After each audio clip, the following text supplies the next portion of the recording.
How do you hop on a meeting to go to sleep?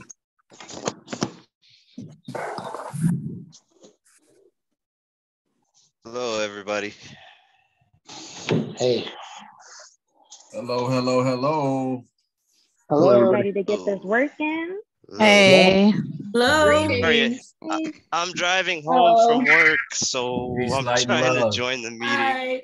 Peace, light, and love. Hello. Hi. Hey, y'all. Hey. Hello. Good Hey, day, everybody. everybody. I hit the record button to y'all. So it sounded like Caleb was talking about inaccuracies. Was that what you're talking about, Caleb? Yes, I am. But then the dog started barking, so I had to go mute. Thank you. Okay, so if you see anybody like at the top that needs to be admitted, you can admit them because they've already been approved. It should be like 5 people should be coming in. Okay. To piggyback off of inaccuracies, absolutely. That's one of the key things that you guys can use to get things off of your report, okay?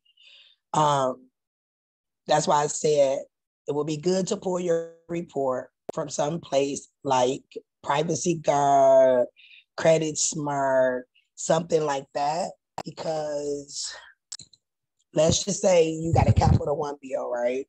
And you got all 3 of them lined up together. And Experian says open date 11/1. TransUnion say open date 11/4. Experian says open date 11/5. That falls up under inaccurate reporting under 15 USC 1681. Okay. So that's number one. You could get, if anything don't match, I don't care if it's a cent, it's a date, it's $1. If they say you reported fine in January, but TransUnion and Experian say January was cool, but Equifax says that no, you was late, all of it can be removed. Period. Annualcreditreport.com is a great place that you can get all 3 of your reports from TransUnion, Equifax, and Experian, and you get them for free. And I think because of COVID, you can get one every single month now too. It's supposed to be 7 days, right? But this how they play. It be the same report. They be lying. They forever lying. They forever lying.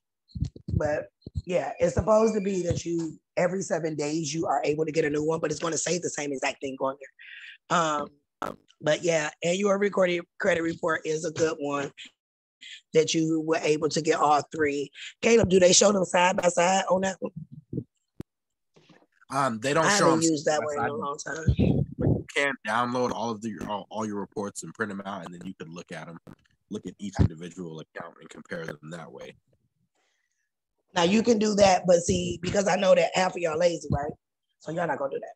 So if you go into Privacy Guard, right, like Credit Sesame or something, it's a $1 trial. They only gonna charge you $1, and just make sure you save it and download it. So all 3 are next to each other. The reason it makes it easier is because if you make a complaint with the CFPB, in order for you to challenge what is on your report, it makes it easier when you upload that as proof, because you can actually upload that part of your report that is showing the inaccuracies, whether it's the date, whether it's the amounts or whatever. Okay. So that is absolutely one way that it can be done. More importantly than the inaccuracies, which when I put in a report, I use all the violations. I don't care if it's 15 of them. I'm putting every last one of them in there. I'm just not going to put, and I'm definitely not going to put in there that all bills is the responsibility of the United States. Please don't do it. I have seen people do it, and they try to figure out why the stuff didn't move off their credit report, and that would be the reason to why they did. Because they just simply put all bills on responsibility of the U.S. according to 18 U.S.C. 8. Yeah, they was looking crazy. You can't just put that. Because your credit report itself is considered the public side. You guys will hear me throughout this entire series say you have to know how to operate in both. There's no way around it. Okay, you have to know how to operate in the public in order to also operate within the private. So there is a law where you have the right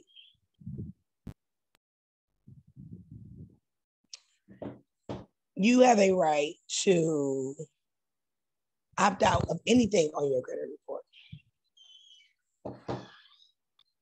Do anybody know what that law is?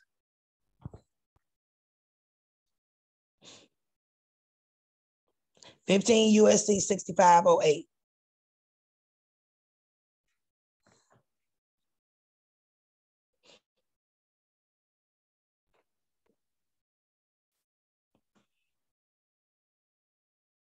I say it again, 15 U.S.C. 6508.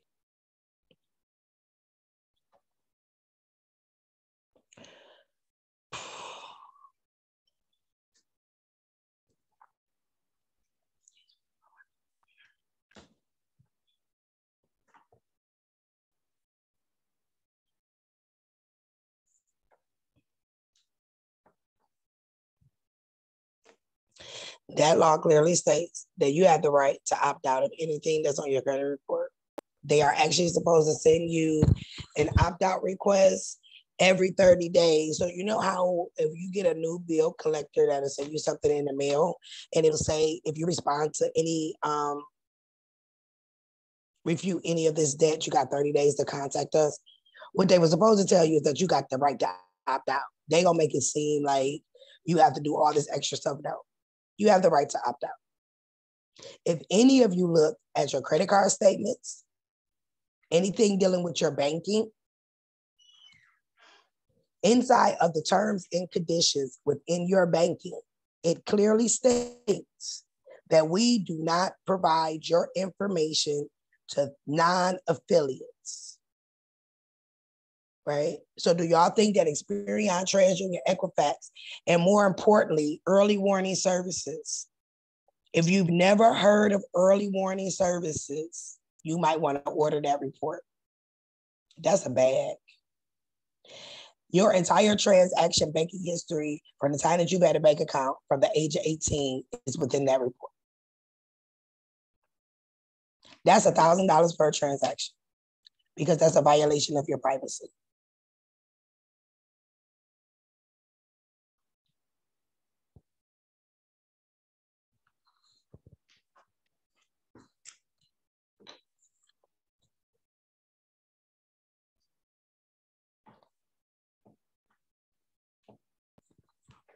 So you might want to order your early warning services report. But if you look at your terms and conditions with your bank, your credit card statement, use 15 U.S.C. 6805 to opt out. Take the privacy notice that is included within your terms and conditions of your statements and put that Experian, TransUnion, Equifax, and LexisNexis and Early Warning Services is a third-party company.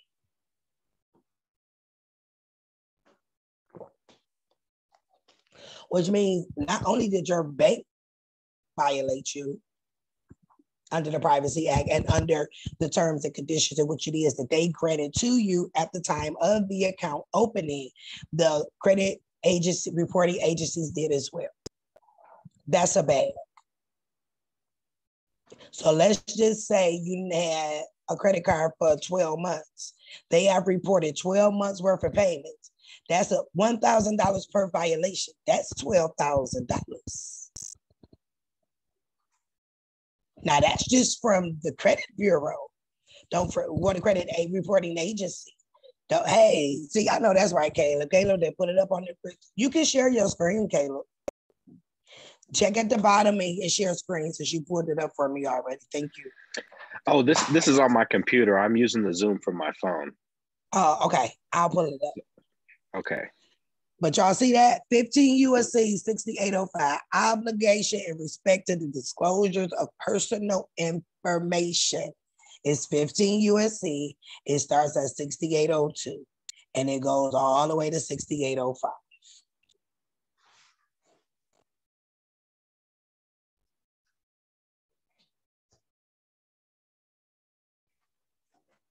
Okay.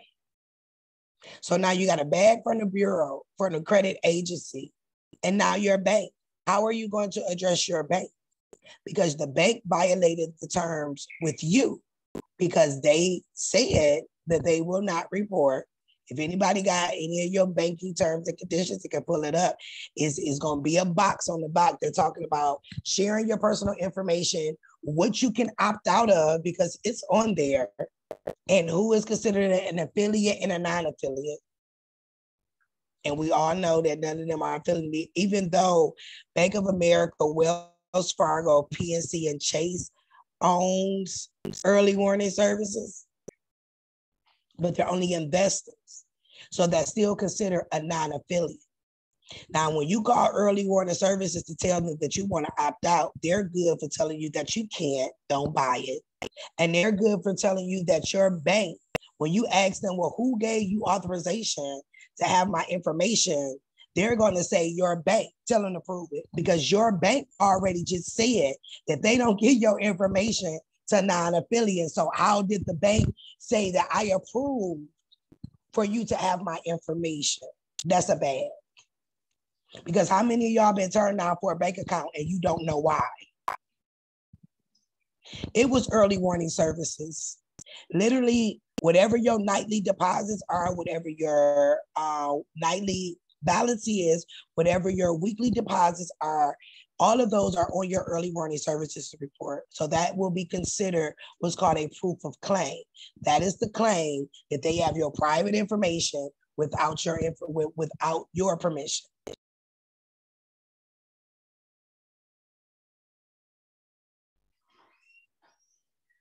So between making sure that there's pure accuracy on the report under 15 U.S.C. 1681, having the right to opt out of 15 U.S.C. 6505, and then we'll start at 6802 and go all the way to 6805.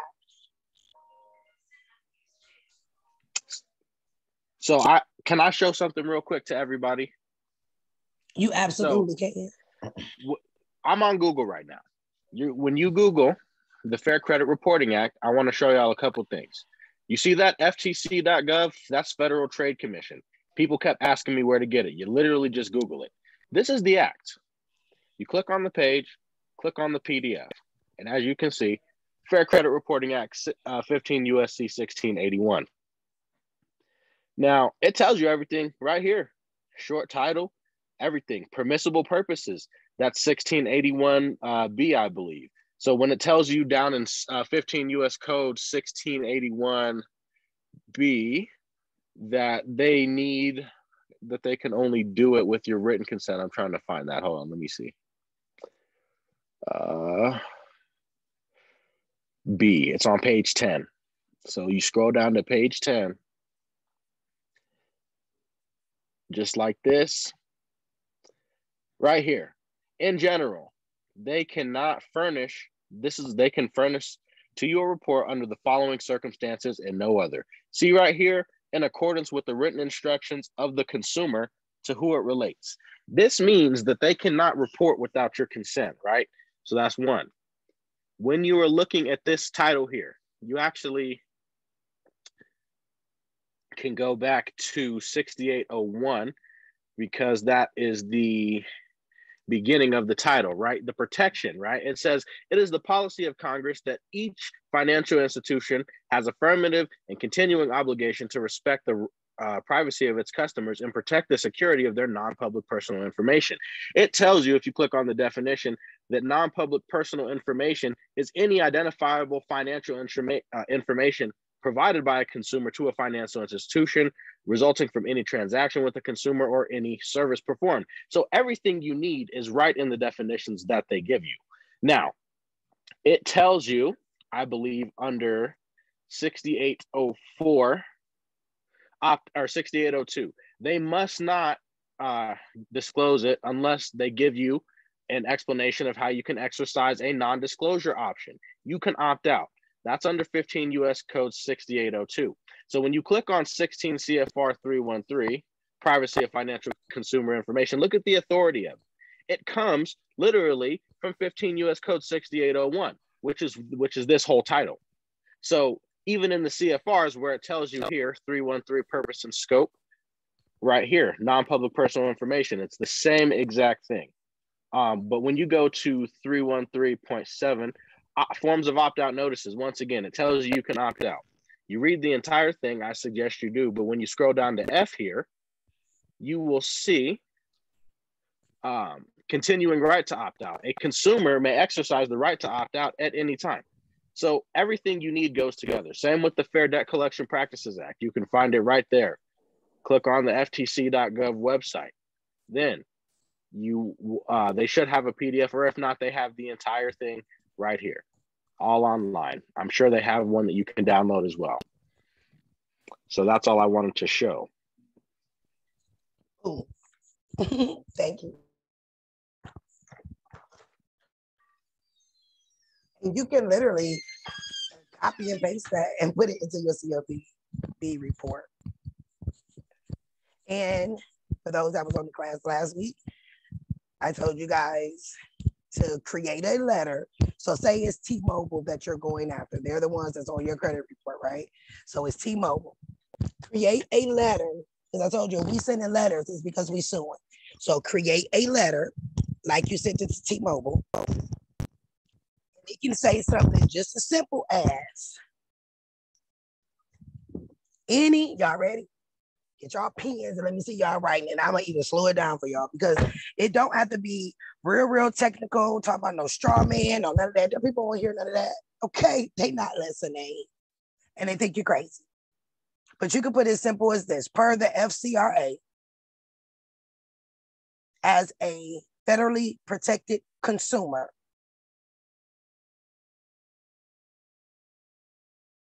I am now opting out of any and all authorization I, the consumer, may have given you, written, unwritten, verbal, and nonverbal,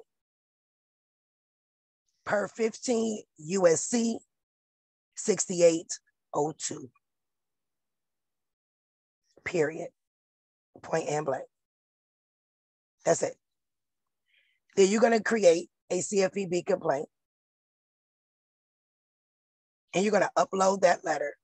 Oh, make sure you backdate it. At least 2 weeks, maybe a month. Because the reason that you're going to the CFPB, one of the questions they're going to ask you is, have you tried to correct this with them? And you're going to say yes. They lie shit, we about to too. Forget it. And upload it right to the CFPB. That's it. That's it. Period. Now that is if you want something removed off. Now, we all know that it's a public and a private side, and you have to be able to go sit down with these people to obtain the things that you want. There is no way around it. There is no taking no 1099 to the real estate people.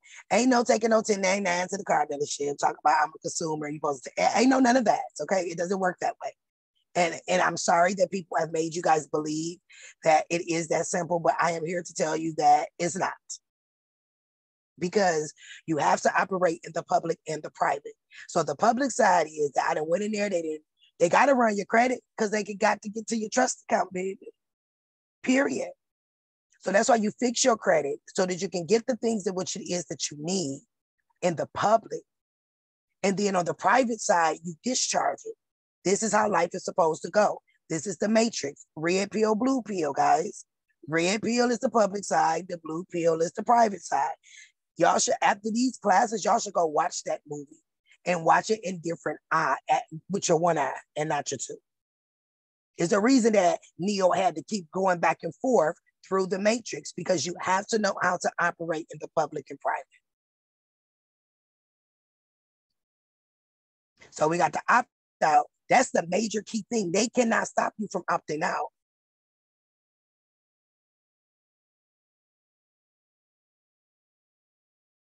What I did do was in y'all back office, right? I kind of like made some CFPB complaints for you guys where you could just like copy and paste and click and then put it right onto y'all little report. I even linked the CFP site kind of with it where you can kind of have both up. So when you're doing your report, that is the quickest way to get things off. The only time we're sending physical mail to these corporations or to these agencies is when you about to collect the bag from them. Anything else to get anything removed off, no. Now, if you have any charge-offs on your credit report, anybody got any charge-offs, that means it's a charged off. If it is with a third-party debt collector, that means that it's charged off.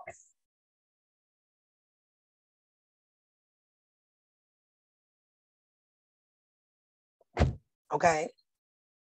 So, that 1099 form that y'all see everybody talking about, when your debt is sold over to a third-party debt collector or it is considered charged off, that is now considered a certificate of indebtedness.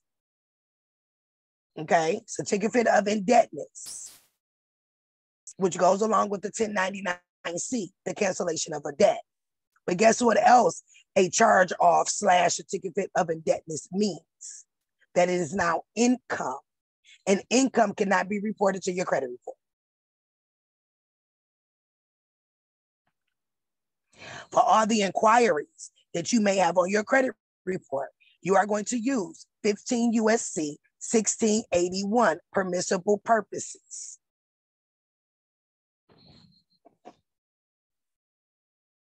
You want to remove all personal information off of your credit report, but one address, just one, your current. Everything else remove off. Every other phone number remove off. Every other email remove off. Those are simple. All you have to, and this is the terms that you have to use because they don't like to remove old addresses because that's how they tie them to the account. So when you send in a normal dispute, they do not actually send no information to them. They match up addresses. One address removal is 5 points. So if you got 15 addresses on there, you just upped your score. Right? But not just that, they cannot tie it to an old account. So when you go to remove your old addresses, if you call them to do it, now moving the addresses and the phone numbers, you can physically call them to do that. And you tell them that you have an address on my credit report that is a non-mailable address. If you use the words non-mailable address, they will give you no flack. They will remove it immediately.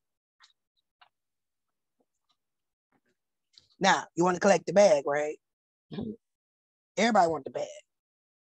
So when you call the credit agency to remove the address, ask them if they can tell you where they got it from. It's going to be another little bitty third-party reporting agency, which was a violation of your privacy rights under 1974, the Privacy Act of 1974.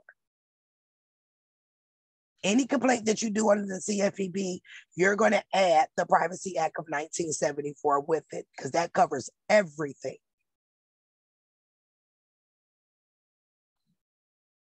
Student loans. Who got student loans out here?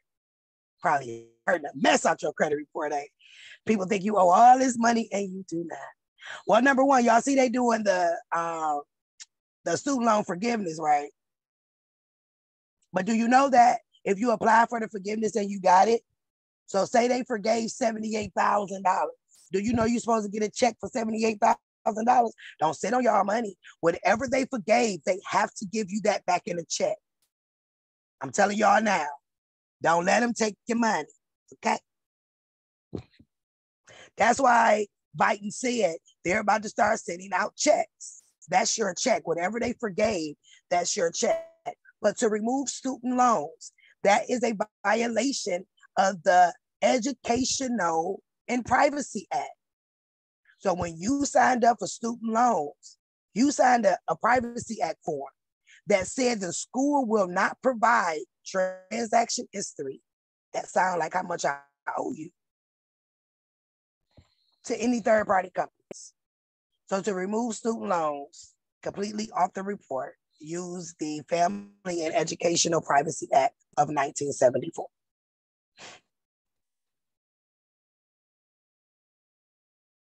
Now, unfortunately, y'all know I would normally show y'all a PowerPoint, right?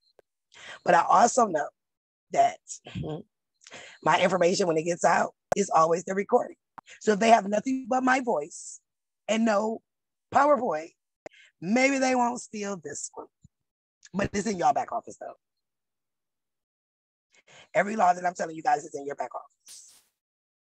How to do the CFPB report, which I will go over, is in your back office. I even lined it up for every law that you can use in your CFPB report to knock it out the first time, because I know some people on here probably said, I've done CFPB and they ain't did nothing. Well, you ain't write the right shit. Point blank and period. And when it asks you what you want, you make sure that you put that you want compensation. Stop being scared to tell these people you want your money because they violated you. That's like getting raped and then busting on nuts. Stop playing. Okay? There you go. Yeah, you caught that, Diamond. You'll catch it. Say it again. Right. Because that's how you feel. These people didn't rape us. And we don't even know about it. We didn't get no pleasure out of it outside of people telling us that we are denied for things that we know that we should not be denied for. The key is for you to walk in there so you can get no money down. But as soon as they use that social security number, they have tapped into your account. Then that way you could go on the private side and you can discharge, but you got to get the item first because possession is 9/10 of the law. And the only way you're going to get it is if having your credit right.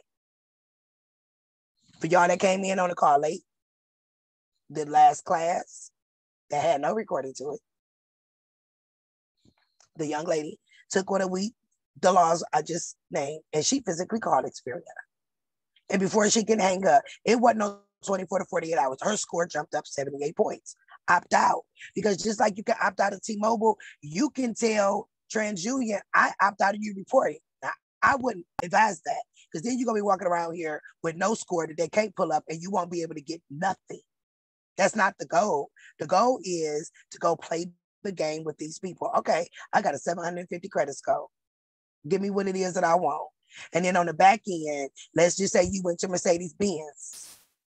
So I went to Mercedes-Benz and I got me a retail installment agreement and I let these people play in my face. Or at least they thought they played in my face. And then I turned around and I hit Charles Baker at US Bank because I know he the trustee and I'm gonna hit him with that endorsed retail installment agreement and an international bill of exchange or a 1099 CA, depending on what I feel like doing that day, and I'm gonna get it charged off. So the public side was I walked into the Mercedes-Benz dealership and I got a car. But I made sure that my credit score was so high that they lied and gave me a 2% Like, you got to play in these people's face, chuckle with them like, yeah, knowing that you about to drop a damn packet at the USPS as soon as you leave there. And I was just looking at a post. They finally unrestricted me, y'all. We don't see how long this lasts. But anyway, I was just looking at a post where a car dealer, and now I learned something new because I tell y'all, I still learn stuff every single day. Do y'all know when y'all go and fill out a car application, and even if you get denied, the car dealership dude said he still gets commission off of every application. Does anybody know why that is, whether it's denied or approved? All applications can, oh, Siobhan, hey girl, hold on, I'm coming.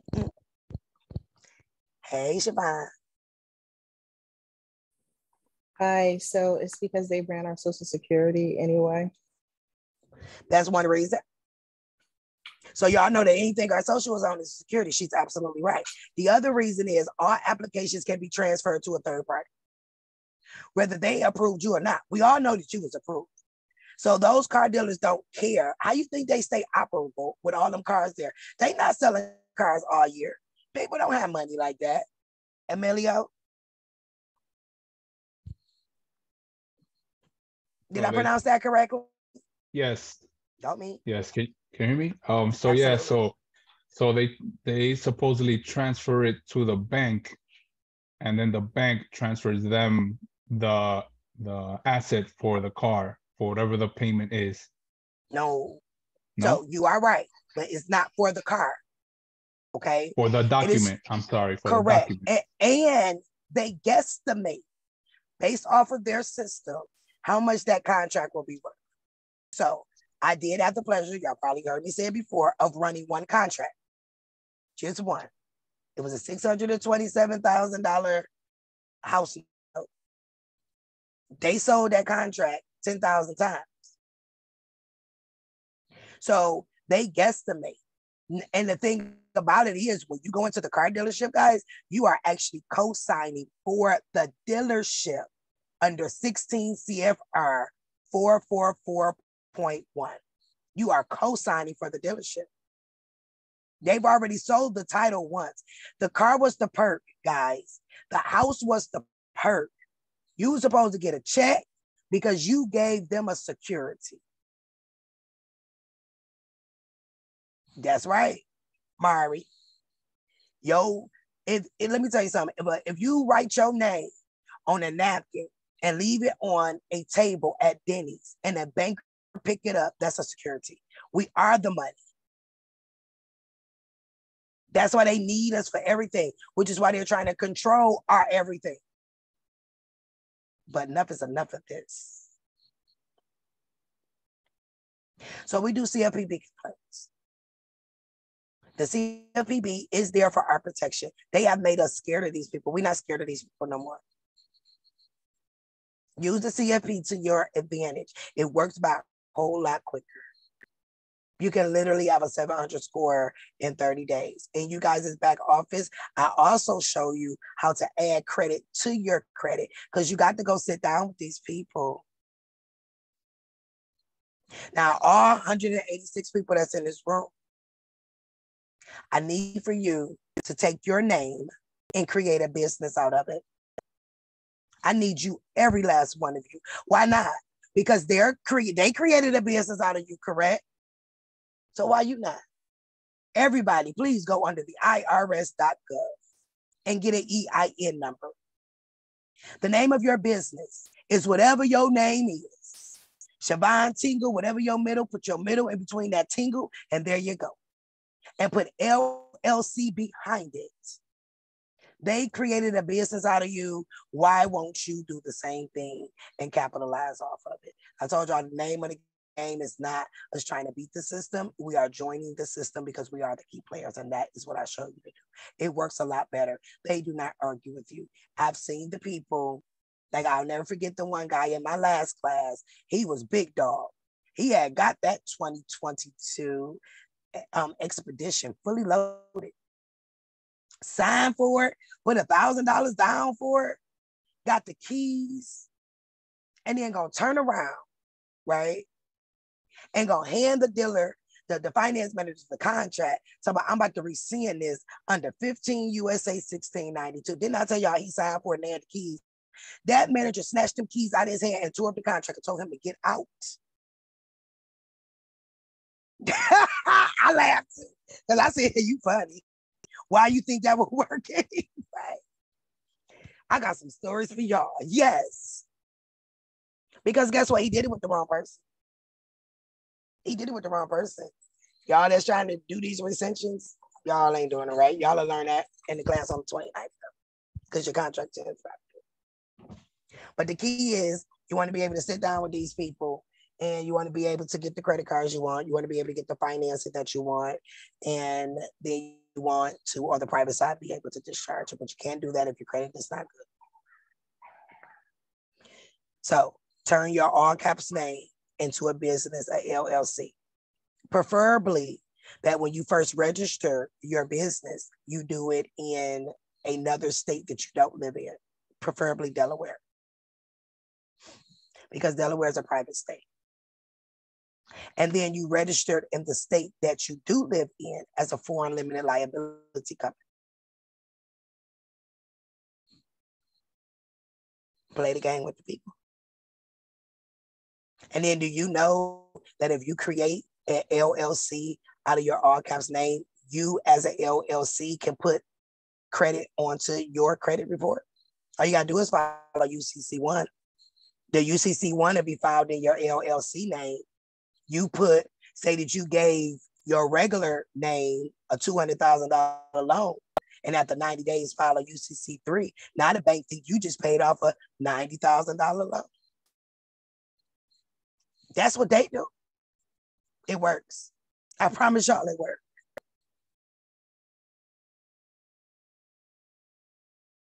So the main key laws to get your credit report cleaned off is the opt-out, the 15 USC 6802 to 6805, the Privacy Act of 1974. If it's a charge-off, all you simply got to say, a charge-off is considered a certificate of indebtedness, which means it is income and must be removed. Now, we all know that utilization plays a major role in our credit score. And they say they want it to be 10% or lower. Y'all want to get it to 0? The law says that it is illegal to report transaction history. There you go. That's it. That's all. It is illegal to report transaction history.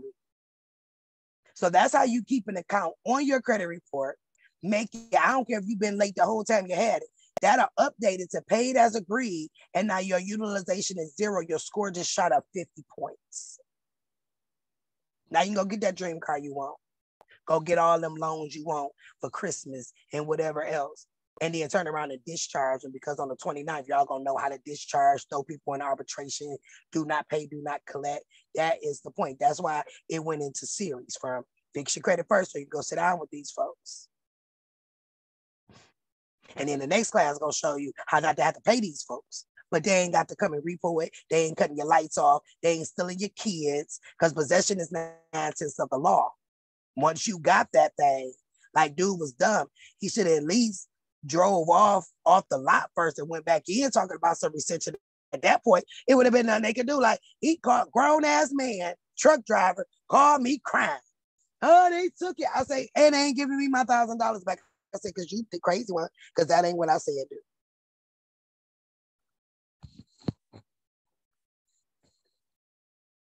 Caleb, you got something you want to say?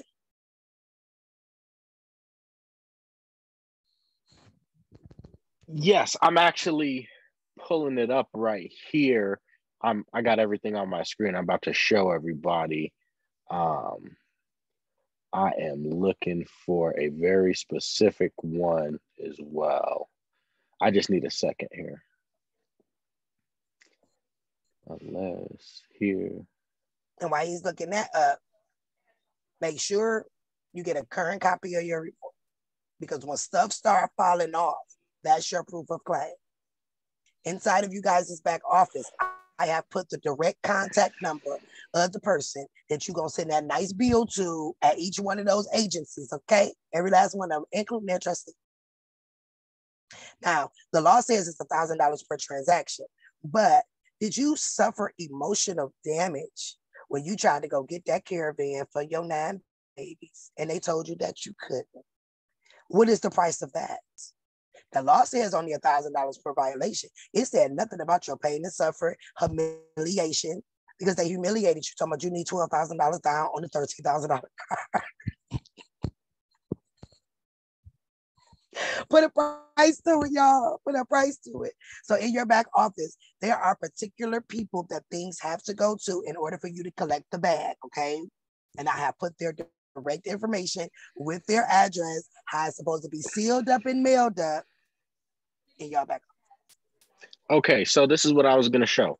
Once again, when it comes to opting out, 15 United States Code 6802.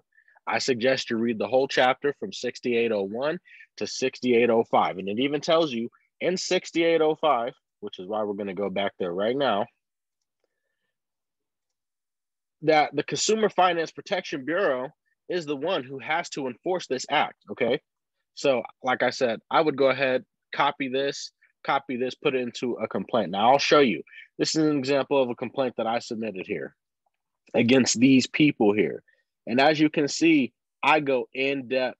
Fair Credit Reporting Act 1681, Section 602, boom, boom, boom. I got more laws in here than I do. And this is a long complaint because, you know, I was going back with them and they were getting on my nerves. You guys will get a copy. Equifax. Yeah, go ahead. Go ahead. You guys will get a copy of what a CFPB needs to look like.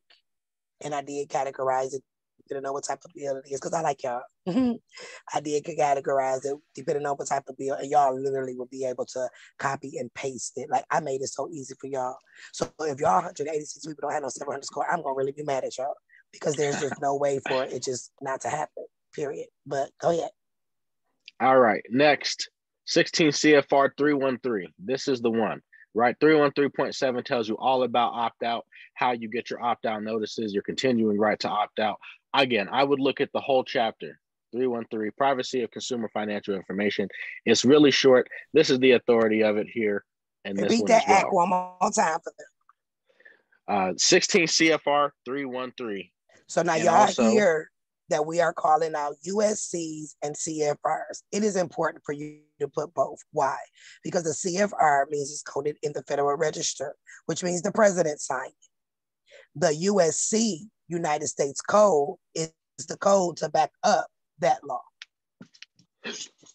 Exactly. So as you can see, the authority of this here, 313, comes from that chapter 6801.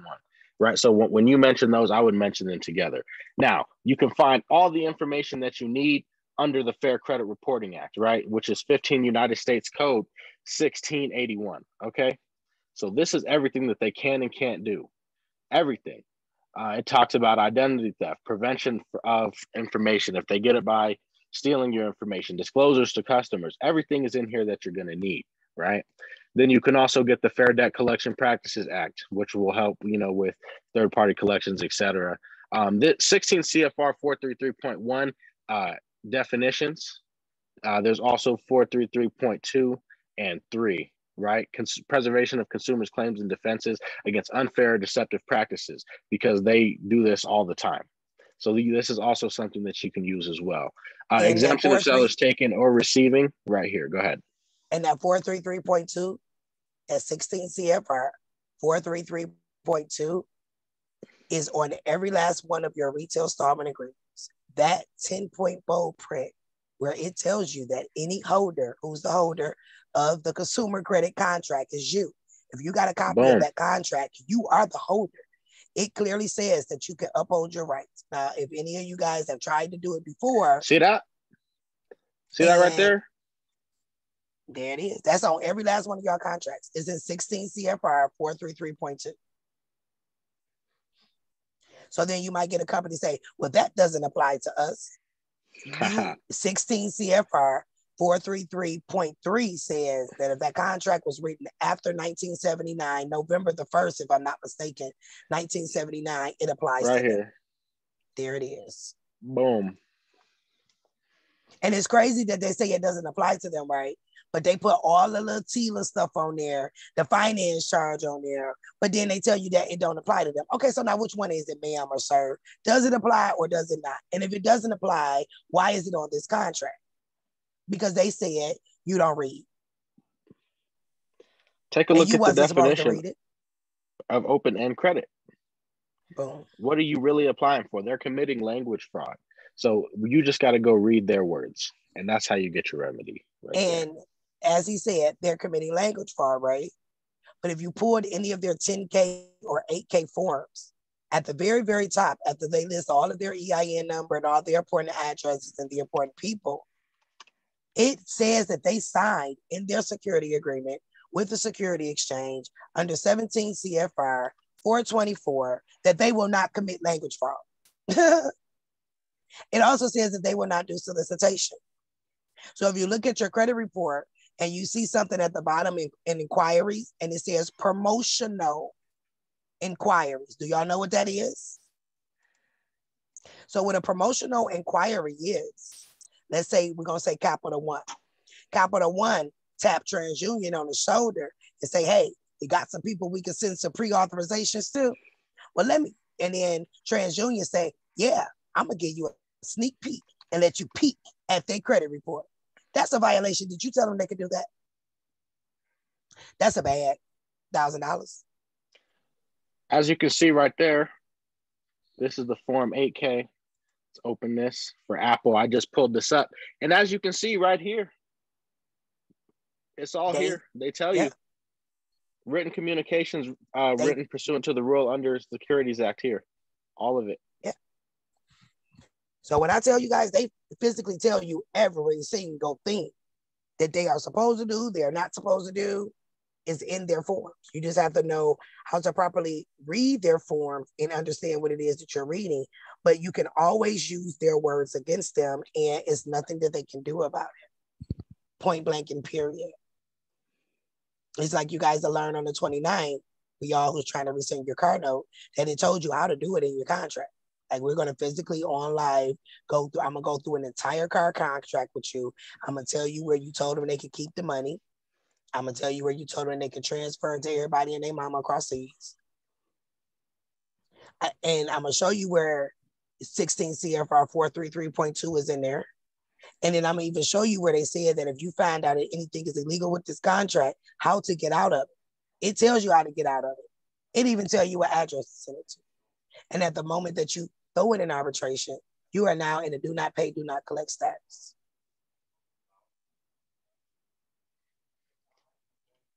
And that's how you stop them from coming to take it and shutting you off while you're going through the process of asserting your rights. It is not by sending no affidavit talking about I'm rescinding it, sending it to the CFO, the registered agent, no, and goddamn no.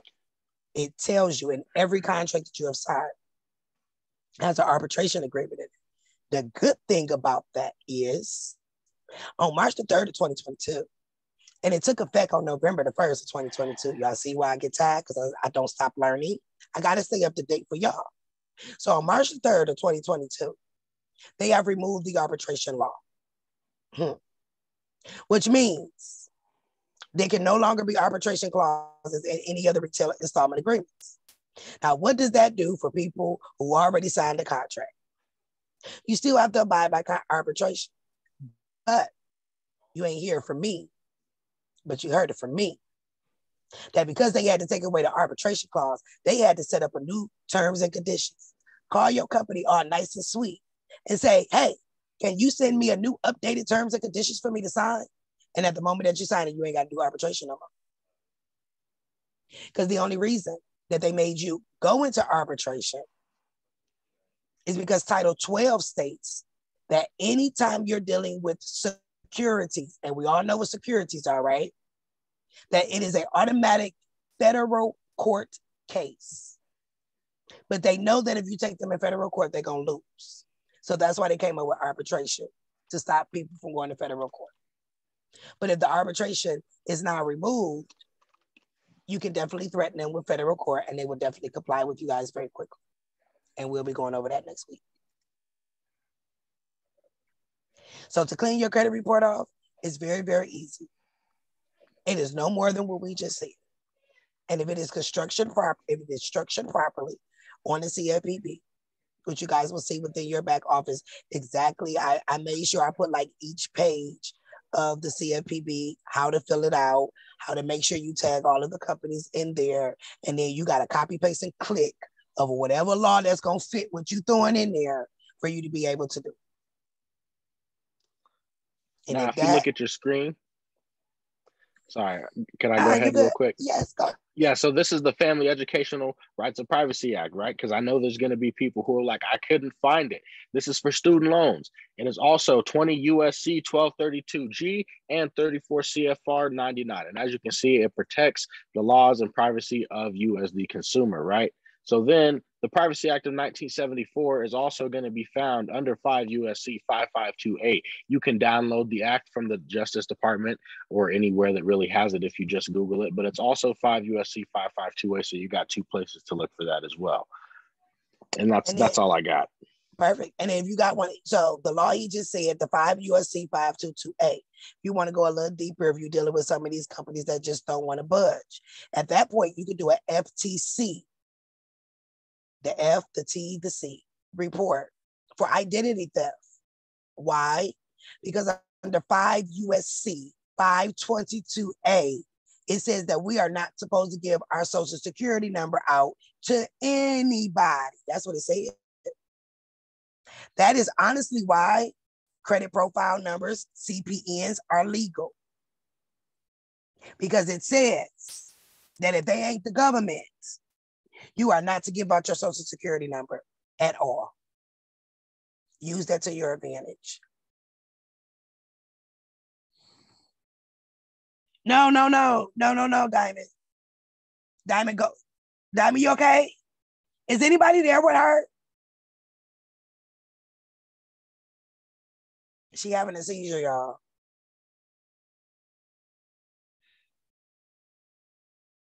Diamond?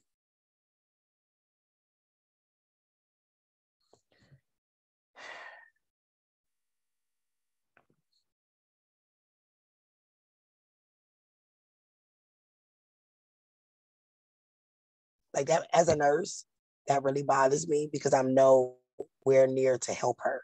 And to see her going through a seizure on this live right now is really like, it's messing with me because I can't help her.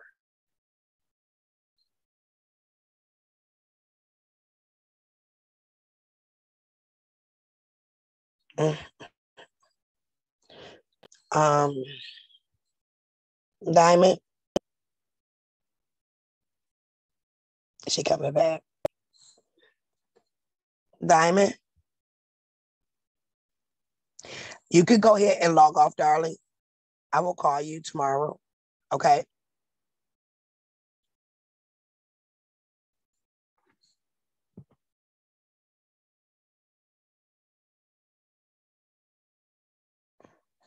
I feel so bad for her.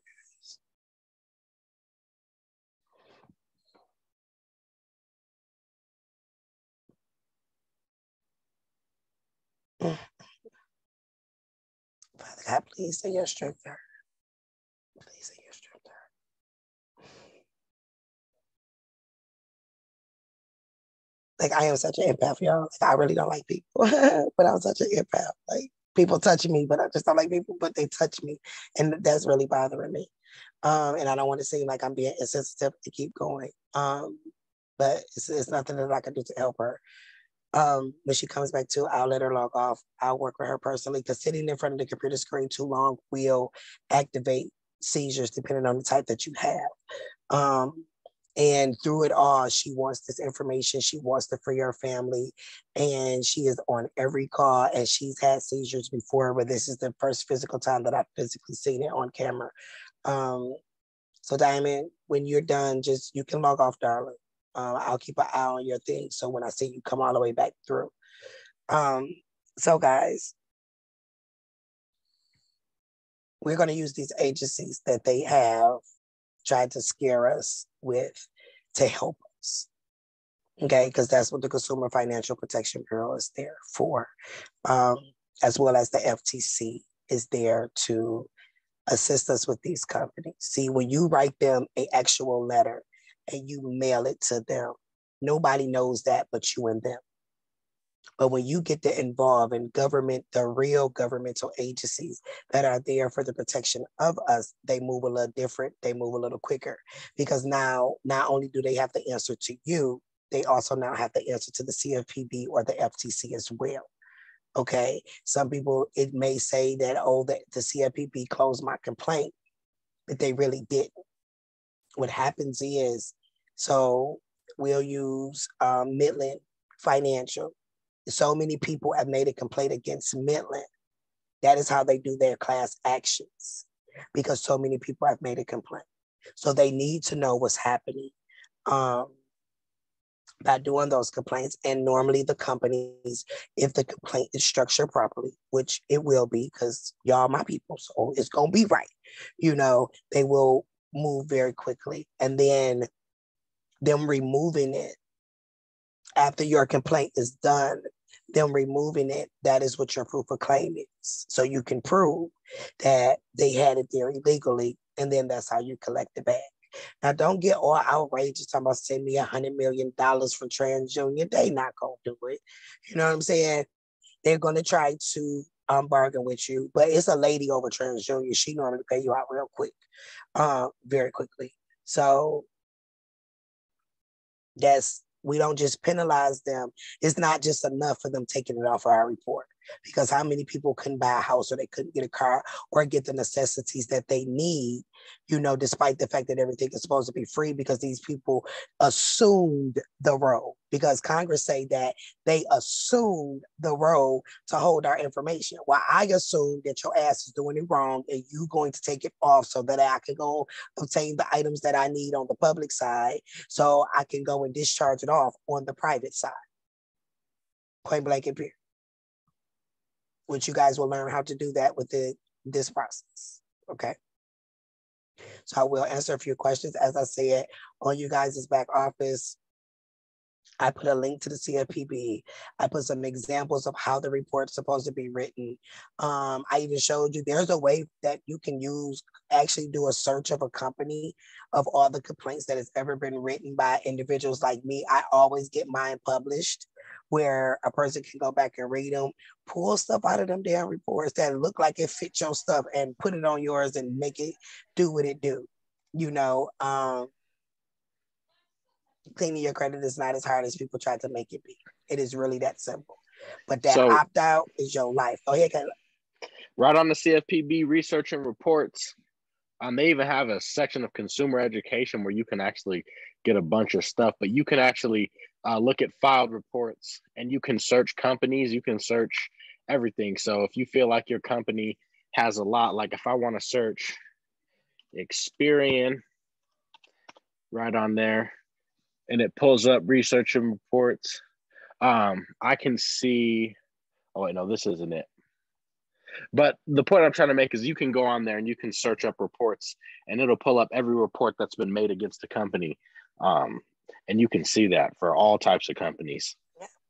And there's also that website too that you can go on, and this is in you guys' back office to help.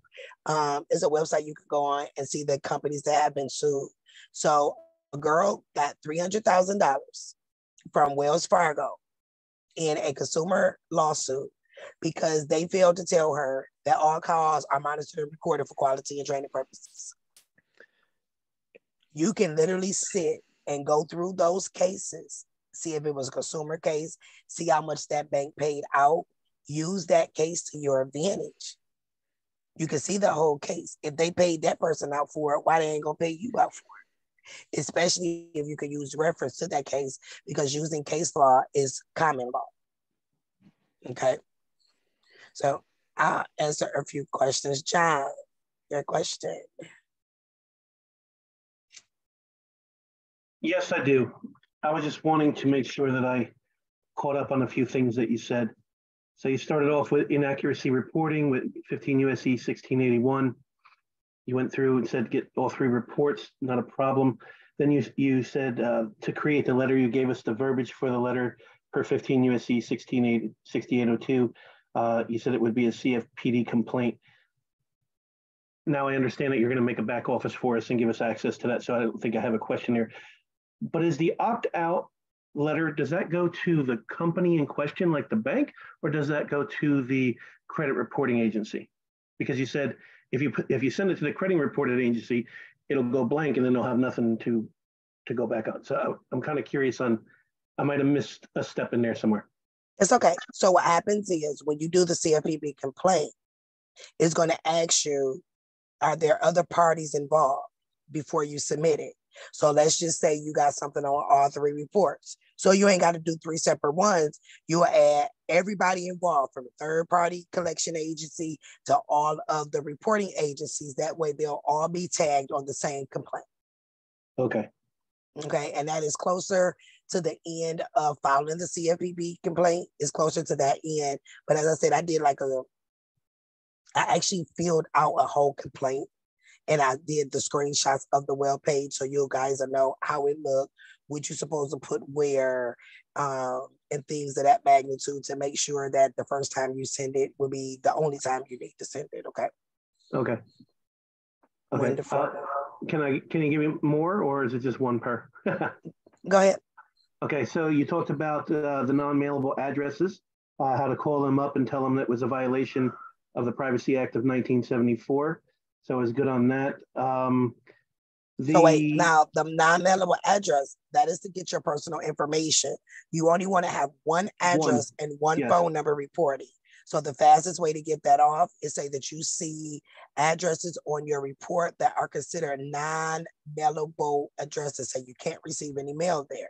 So it's best to make sure that you have your report in front of you so that you can give them every single address it is. And it normally takes about 24 hours to update and tell them to make sure that they send you documentation of that. So when you double back and get ready to collect that bag from them, you know what I'm saying? Then you got your proof that they violated the Privacy Act of 1974. Okay, that's where, my notes were just a little bit skewed, but I hear you. Okay. Then you jumped over to how, if you have a charge off, right? And you said a charge off is considered a certificate of indebtedness. It is income, and so income is not reportable and it must be removed. Do you use 15 USC 1681 for that? No, I actually used the IRS laws on that one, and I put the exact article of the IRS in your back office, so you could just be like, boom, there it is. Okay, not a problem. Thank you very much. I really tried to make this because we are running out of time. So I did, and I know everybody learned differently. So when I say I tried to make it so simple for you guys, where you could do a copy, paste, and click and do your report. But yes, charge-offs are considered income, particularly certificate of indebtedness. So with that one, I used the IRS publication. Okay. You said it was illegal to report transaction history, but I forgot to write down the USC number or the CFR for that one. Because I didn't tell it. Okay. Just taking notes. That's all. Okay. Perfect. I like that, but you got it. All right. All right. And I was just looking over because I pulled the reports as per your instructions. Something that's very light that you talked about was promotional inquiries. I have 16, so I would be I'd be interested in seeing. Times $1,000. Do the math. Do the math. Do the math. Do the math. It's like holy moly, right? So, yeah. So they let them do a sneak peek. So you want to opt out, and then you want to make them pay you for it. Okay. Okay. So when you Denise, you okay? Look, I'm about to say I can't take no more. Look, I can't get to none of y'all. Okay, please. Okay. All right, John. I gotta let somebody. No problem. Thank you. Now. No problem. All right. Who we gonna go to? 1, 2, 3, 4. Close my eyes. Tiana, right?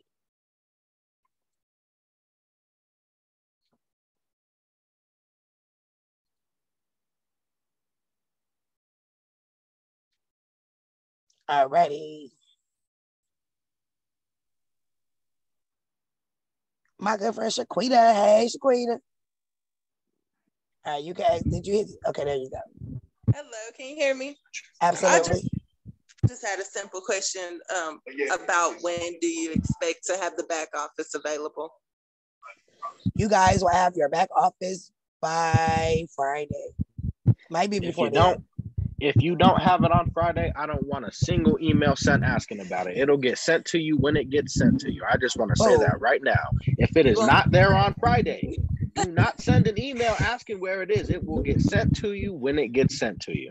It will, it will, but you guys will have it before the end of the week. I have taken over all control of everything now. So I'm going through all my emails. I'm like cleaning stuff out, but I also have to make sure that everybody is attached to the email that you guys need to get in order to be able to sign up to get your back office. And I have been working on that. I am almost finished integrating everything over, but it's the holiday weekend, so I don't think y'all gonna be looking at it anyway, but you guys will have it by before the end of the week is over.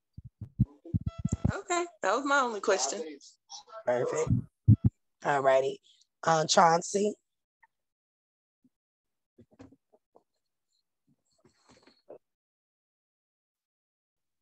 If you're talking, Chauncey, I can't hear you. Connect your mic, bro. Connect your mic. Okay, we're gonna come back to you, okay? Tiffany Edwards.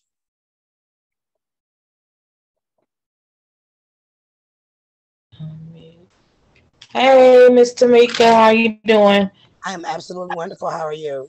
I'm well. Can you go over the letter that you said for us? I missed the end part. It's okay. So, and it don't have to be exact. The main thing that you want in that letter is saying that any authorization, verbal, non-verbal, written, non-written, you are now rescinding that authorization via 15 USC 6802. Point blank and period. It don't have to be long and drawn out. Just tell them that whatever authorization they thought they had, they no longer have. And tell them that that is effective immediately and indefinitely. So that way, that even if they try to sell the debt as they do, or it becomes a zombie debt, because you can buy your own debt back and put it back on your credit report paid as agreed. But yeah, that way that they won't be able to put it back on. Okay. All right. Thank you. You're welcome. Amanda. Hi. Okay, Hello. so I have two questions if I can. They're real quick. So when you were talking about making our all caps name a business, a LLC, and doing the EIN, I was wondering what tax classification would you put that under? Because you know how they do corporation or like sole proprietor. Which one would you choose for that? I would make it as an LLC, as a corporation.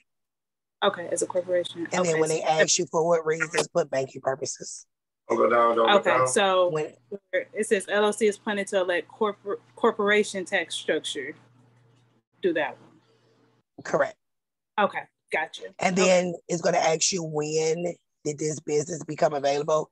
You can go back up to 25 years, take it back as far as it'll allow you to take it back, because that's how long they've been using your name. Okay. So yeah, take it back as far as it'll let you go.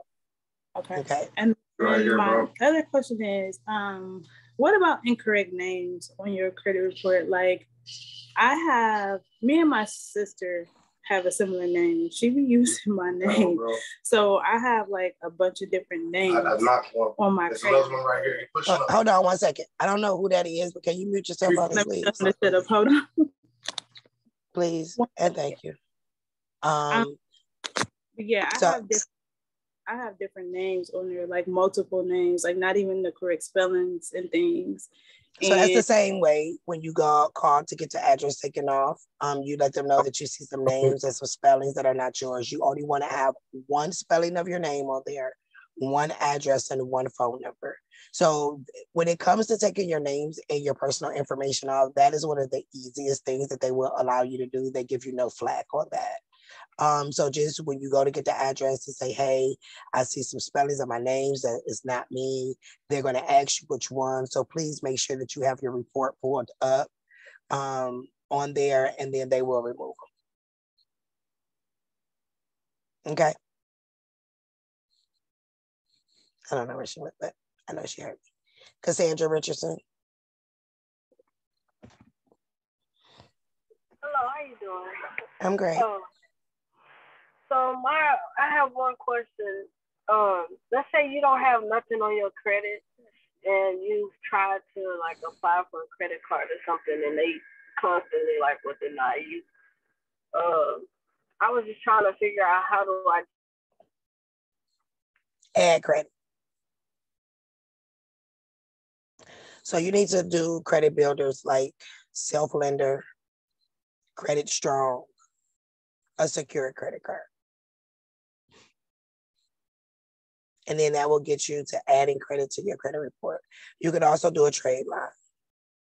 And I did add that. That will be added. That's the extra part that I have to add, because I'm not going to tell you to get things taken off of your credit report and clean it up, and then you have no credit. That is defeating the purpose of you getting a 700 score. Because we all know that once something gets taken off of your credit report, having no credit is just as bad as bad credit. So I do also provide different websites that you can use to help you build your score very quickly. So you got Credit Strong, you got Kickoff, you got Self, definitely a secured credit card, because this is the way I look at it, right? If you know your bills, until you get them in do not pay, do not collect status, is $2,300 a month. Okay, let's just use that number. I will get me a secured credit card that reports. I will put the amount of my bills on that credit card, right? Mm-hmm. I will pay my bills with that credit card, because when you take and you pay that $2,300, the next month you're gonna spend that $2,300 again, right? So now you done paid off the card. So now all your bills is paid.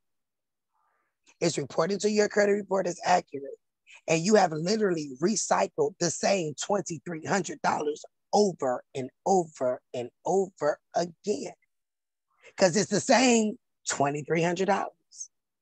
Because unlike when you use your debit card, nothing comes back in.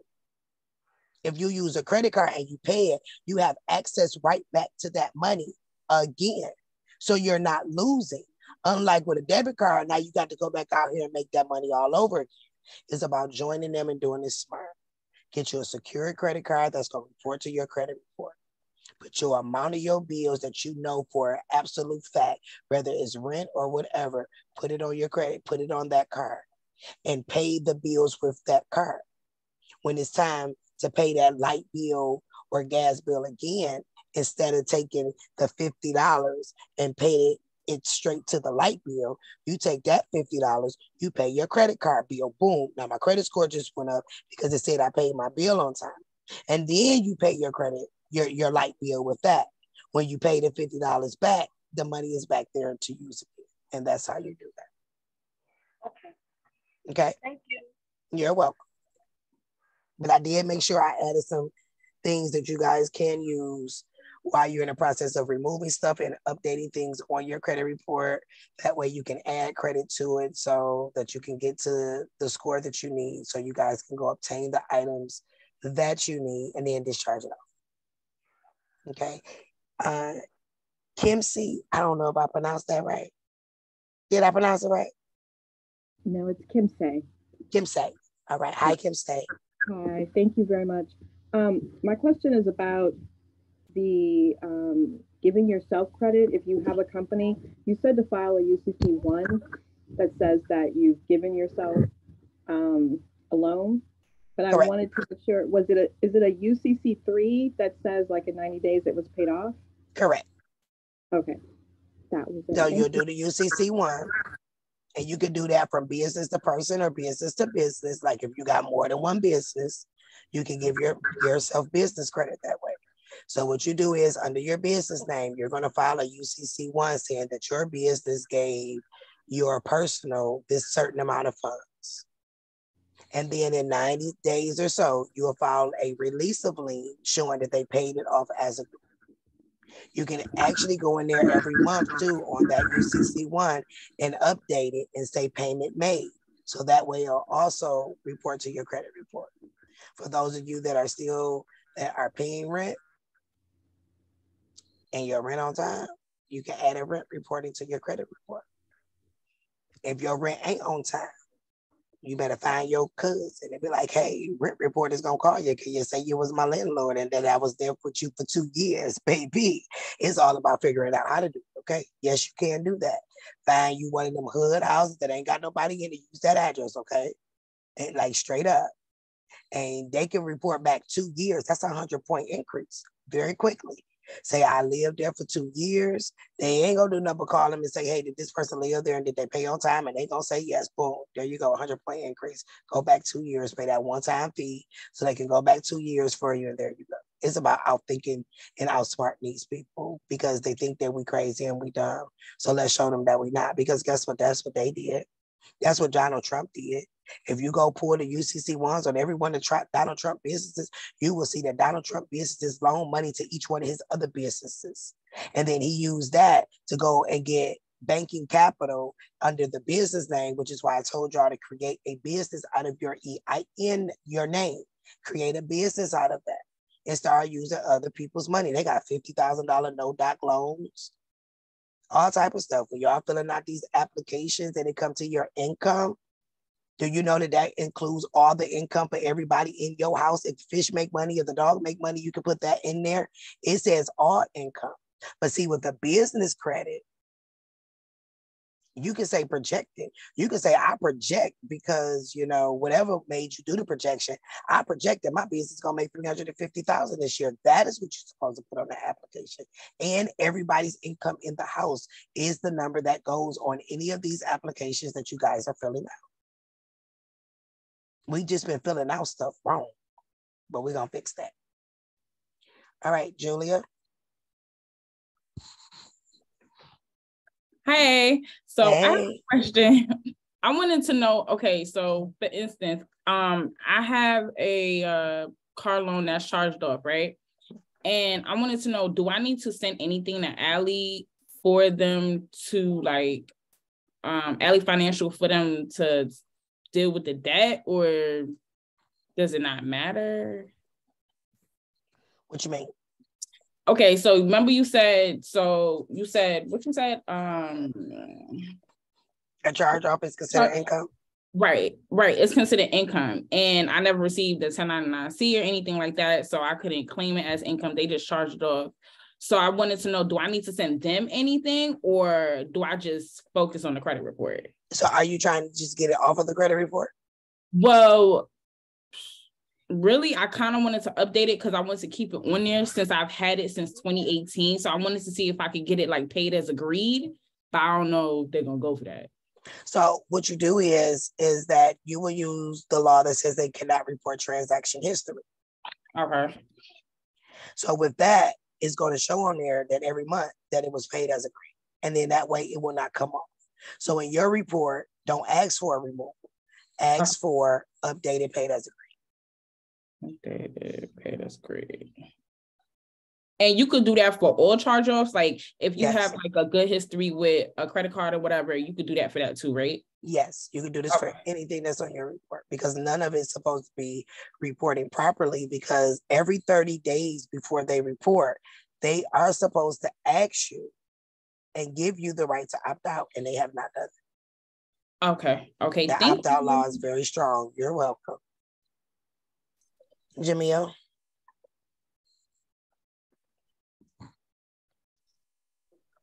Hey, how you doing? I appreciate this class, man. It's done really show me a lot. I got a question about and it may be, I think the man asked earlier about the opting out. Who exactly are we opting out from? I know you said not the reporting companies, because that would hurt you having nothing on them, because if you go to get something, you can't get it because there's nothing reporting. Who exactly are we going to? Is it like the credit card companies, or, because, you know, I do anybody that's reporting bad on your credit report that's causing you to have derogatory marks and low scores. Okay, that's the same thing as like the utilization too, right? Correct. Now with utilization, let's just say is that you use your utilization law. So if you got an active credit card and you keep that thing higher than 30% usage, right? That is going to be a credit card that you want to keep on your report, but you want them to stop reporting the utilization to make it go down to zero. So you'll use the utilization law, but tell them to keep it on the report. So that way you won't lose any points. Okay, and just to be sure, the law that you gave is 16 CFR 313 and 433.2 and 3, correct? That is correct. And then there's some additional laws that is added into you guys' back office for you to be able to use. And I kind of did it while I'm in the process of doing it, where they are categorized, if it's a credit card, if it's a car, if it's a student loan, to make it easier for you guys. It'll even say if you want to keep it on there, use these particular laws and state it this particular way. Because of course you don't want to get everything removed off, but the things that are really hindering you, that is not even taking effect in the score where it can be removed off, then get it removed off. And that's exactly what I need, because I mean my credit score is not bad. I pay all my stuff on time, but I was trying to get that utilization to where my score would boost because it's not reporting it. And I had one more question on the and then somebody might have asked, but on that letter that you said that you send this per the FCRA as a federally protected consumer, I am opted any and all obligation. Is that I didn't get all what you said, but I'm pretty sure you said it's going to be in the back office, something along the lines to that we can go by, right? Right, that you're opting out of any and all authorization given to report your information to a third party. Okay, thank you. And then if it's a bank, you will also use the terms and conditions that the bank gave you. So it's also good to read those forms, because every bank, every credit card company, they all said that they would not report to a non-third party affiliate. Okay, that was my question. I appreciate it. And you keep You're more than welcome. Hey, you kicking ass out there. Thank you, Jermaine. I want to see everybody win. Everybody. That's right. All right. No. Yeah. I had a question about the like a car loan. Like I originally got a car like 2 years ago, but I refinanced it. So would I go try to like for the original loan to try to like where I wouldn't have to be paying or since it's with a new bank, would I have to process it through them? That would be a question that I'll answer when we talk about how to put your bills in a do not pay, do not collect status. Oh, okay. Sorry. No, you good. Okay. All right. Thanks. You're welcome. Lakeisha. The Parker. I got 2 Lakeishas in the room. Lakeisha Parker. Okay. Hey, Tori. Thank you. Quick question. You had stated about the Biden and the student loans and getting repayment back. I just got a letter stating that I was approved, but it's on hold. So would that still qualify to be able to use that method as well? Correct. So the reason that is on hold is because Congress was like, wait a minute. This bill you wrote about discharging these people's student loans, how you write a bill for some shit that's already discharged? Yeah. So that's why it's on hold. So what'll happen is whenever they get done with court or whatever the case may be, then everybody funds will start being sent to them, because they even said it that they have to start sending checks out. Like they have to give this money back. But it has sparked the government's attention, like how you writing bills for stuff that's already been discharged. So, and to be honest with y'all, it's all a setup. If y'all see they going after all the bureau, the credit reporting agencies, right?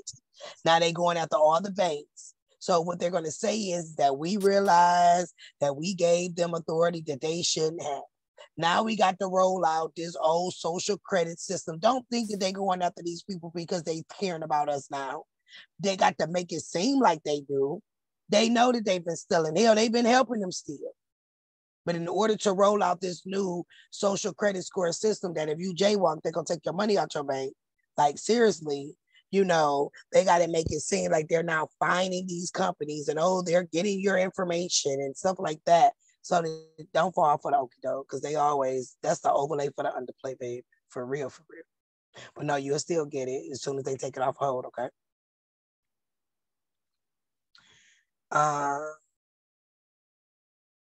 DeWine. Hello, thank you for this. You're welcome. So I have a simple question, and then another question that's probably for the next class. But the simple question is, when you were saying one name on a credit report, now what if like my spouse, she has a hyphenated name, like which name would be on there? Whichever name is on her birth certificate, because I got a hyphen in my name too. Okay. So that's the only name that you. Okay. And now this other question is, so I received a letter from I leased a vehicle for BMW, and you know I got behind them. and I received a letter from KC and Associates today. Would this be like, how would I approach that? That will be a question that will be for another class, but I will tell you this, that they said their name is KC and Associates. Yes. So what a lot of these debt collection companies do is they create their name to make it seem as though that they're an attorney, okay? I have one. It's called Harry Ross and Consulting. You would think I was an attorney. Matter of fact, no disrespect to nobody raised on here, you would think I was two old white men by the name of Harry Ross and Consulting. But it's my father's middle name that I turned into a consulting business so that I could sound white on paper so I could get whatever the hell I want. Then by the time they gave me what I wanted and I walked in there, just little 5'4" black girl, they'd be like, oh shit, yeah, she got us. Yeah, I did. Okay. So what they do is they create names to make you think that there's an attorney company. There's that false and misleading representation under 15 U.S.C. 1692E, okay? Say it again, 15 U.S.C. 1692E. The false misrepresentation that any person is an attorney, that's actually E7. You can use that. So if I was you, the first thing I would do is I would look up that company's name to actually see that it does not say attorney at law, and they'll probably say debt collection agency. And then I will say my rest of my question for class on the 29th. Okay, thank you. Appreciate it. You're more than welcome. I know my kids brought me some food. Denise, hey Denise.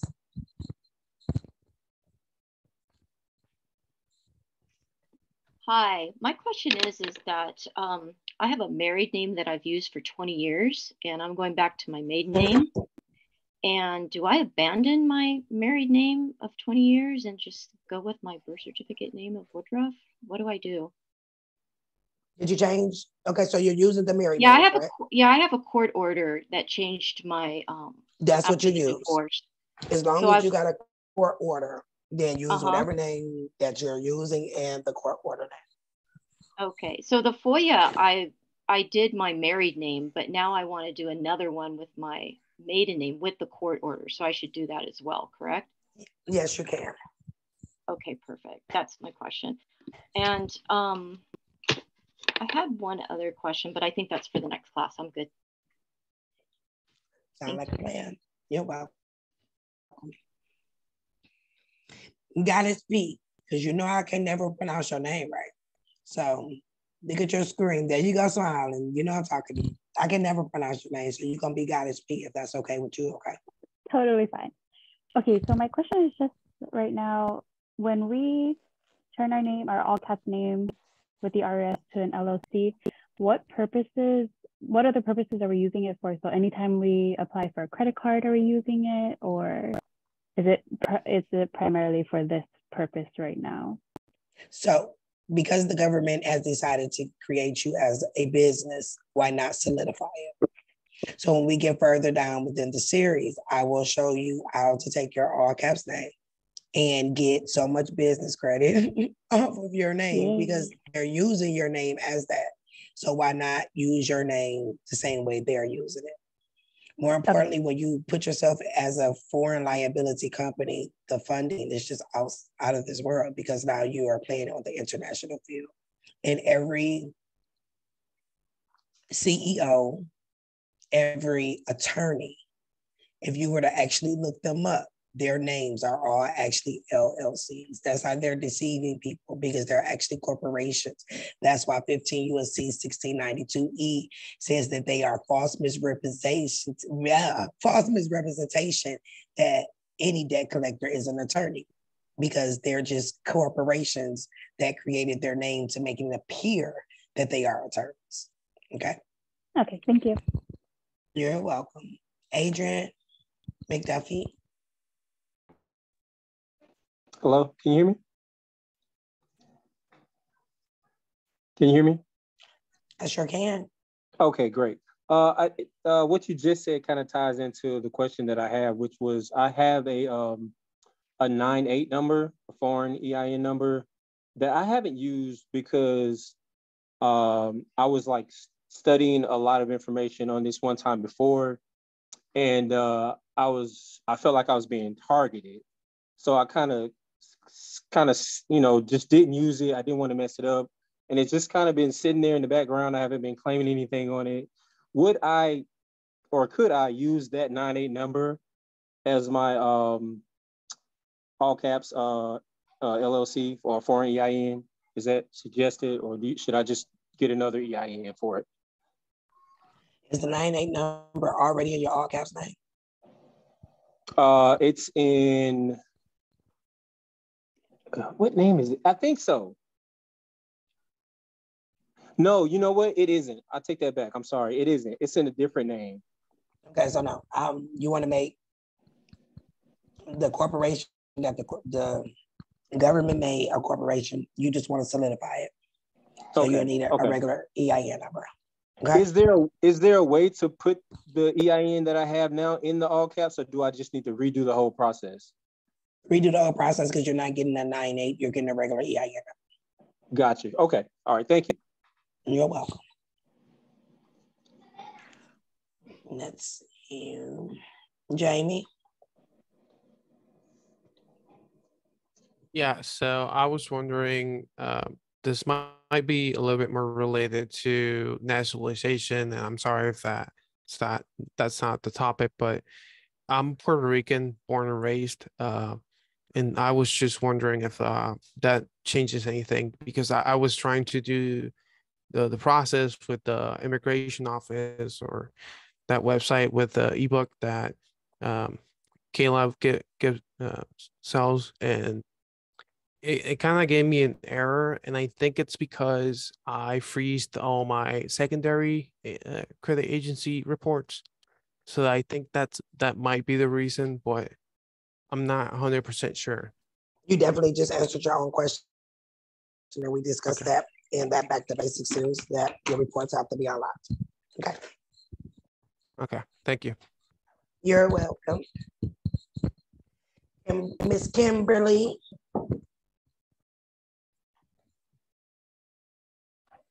Hey, how are you? Peace and blessings. I'm great, in yourself. Wonderful. Thank you for doing this again. I just had a question about, and thank you for the shout out, because I called and immediately the score shot up. But anyway, so I wanted to say, even the notes, it's highly effective. You are the GOAT, and I love it. And I love you for doing this for us.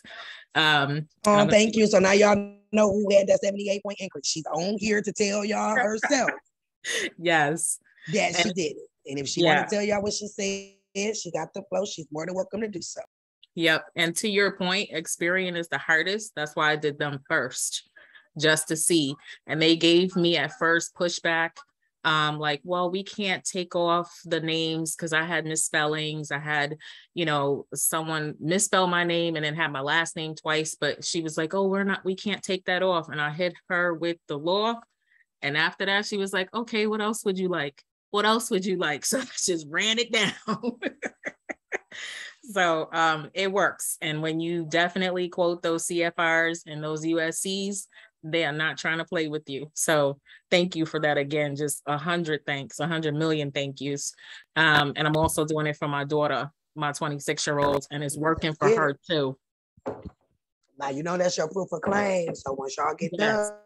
So I have all the copies. You'll have those addresses. Yep. So we have them all. But my question is about the CPNs. Can you talk about that now, or will that be the 29th? How to get the CPN?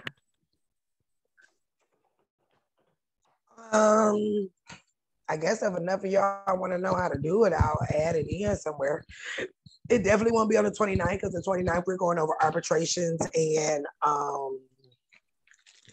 how to put your bills in a do not collect status, not unless y'all want me to add it to the credit part of the back office and tell you guys how to create your own CPN. It's very easy to create.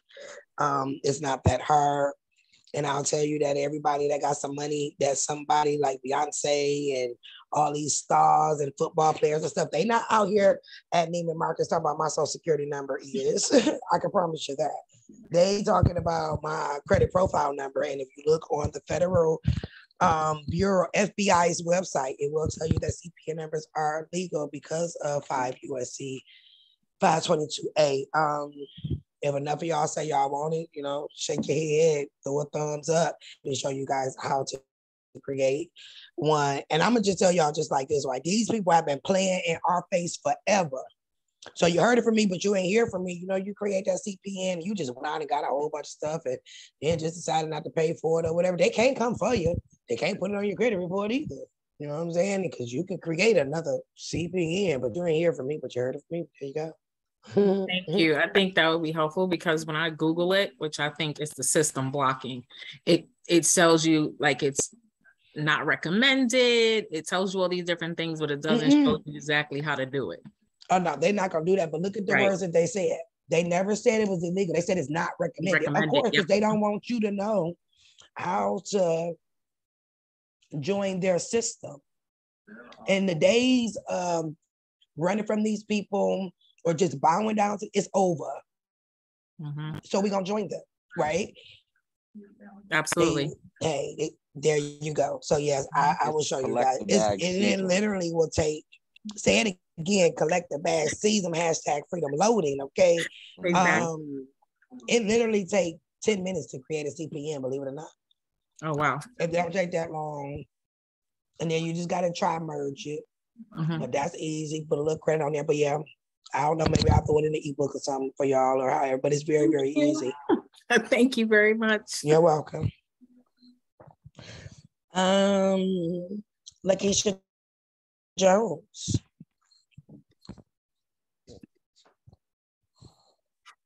Hi, Tamika. How you doing today? I'm great, darling. How are you?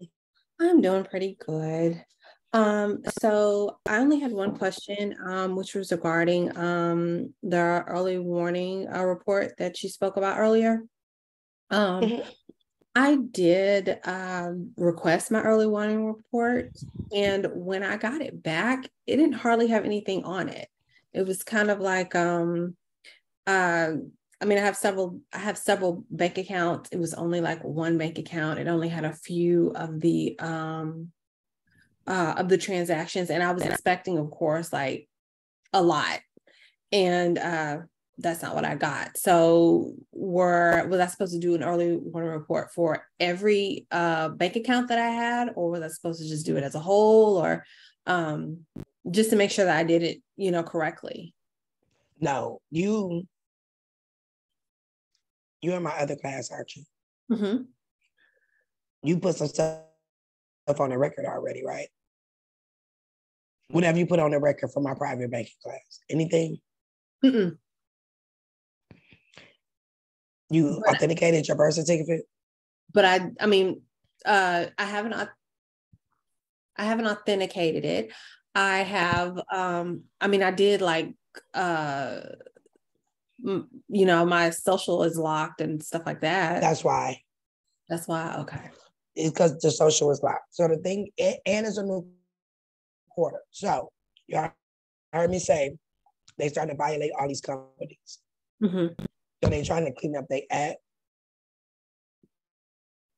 And then it also depends on the bank too. So if you're more so with the credit union, that's not going to show. But if you're with the traditional bank, PNC, Bank of America, Bank, Wells Fargo, yeah, because like those all should be on there. I have several, and I've had several. I've had all kind of bank accounts, and it was just when I received it, it was only the Bank of America. Like I've had Bank of America, I've had Wood Forest, I've had Chase, and it only had maybe 10 transactions from maybe Bank of America. Yeah, it don't sound like they gave you your whole report. I would contact them and tell them that you don't feel as though they gave you your whole report, and then ask them to send it to you. Okay. And then tell me what you get after that. Okay. And then we'll go from there. But even with them 10 transactions, girl, that's a violation of Bank of America terms. And that's a violation of the Privacy Act of 1974. And that 10 transactions times $1,000, you do the math, and there you go, hit them for the bag anyway. Okay. Because I was already calculating in my head, especially, when we first talked about it, and I was just like, oh my gosh, this is going to be bananas. And then when I got that, that envelope, I was like, clearly, before I opened it, I was like, clearly this is Did you get your LexisNexis report as well? No, that was just the first one I got, and I thought maybe I order did that something Lexus. wrong. Okay. No, you didn't. It's just what they sent you. Order LexisNexis report, because all of those banks are up under fire right now. Like because they got to play like they've been getting in trouble so they can make the old system go down so that the new crypto system can come up. This system has to go down. So now they got to make it seem like they found out, just like in 2008 with the housing crisis, it was really so that they found out that the bankers were stealing, and they put the housing crisis in front of it. They're about to try to do it again. Like I said, we really got 1933 in our hands again. We got 2008 in our hands again. And depending on how we move will depend on our future. Think about our parents when Bitcoin. I remember when they made the announcement of Bitcoin and it was 10 cents. And all of our parents who was like, oh, what is that? They didn't want to do change. And then they was mad as hell when they could have been millionaires. We about to go through that again. And if y'all are smart, I have said it before, I'm gonna say it again. I'm gonna keep advocating for it. My 16-year-old actually does crypto. That's my way of doing homeschooling. Is one of his classes is crypto. XRP is about to be the thing, y'all. I'm trying to tell y'all, please go get it. Go get it. Go get it. XRP is about to be the new digital dollar.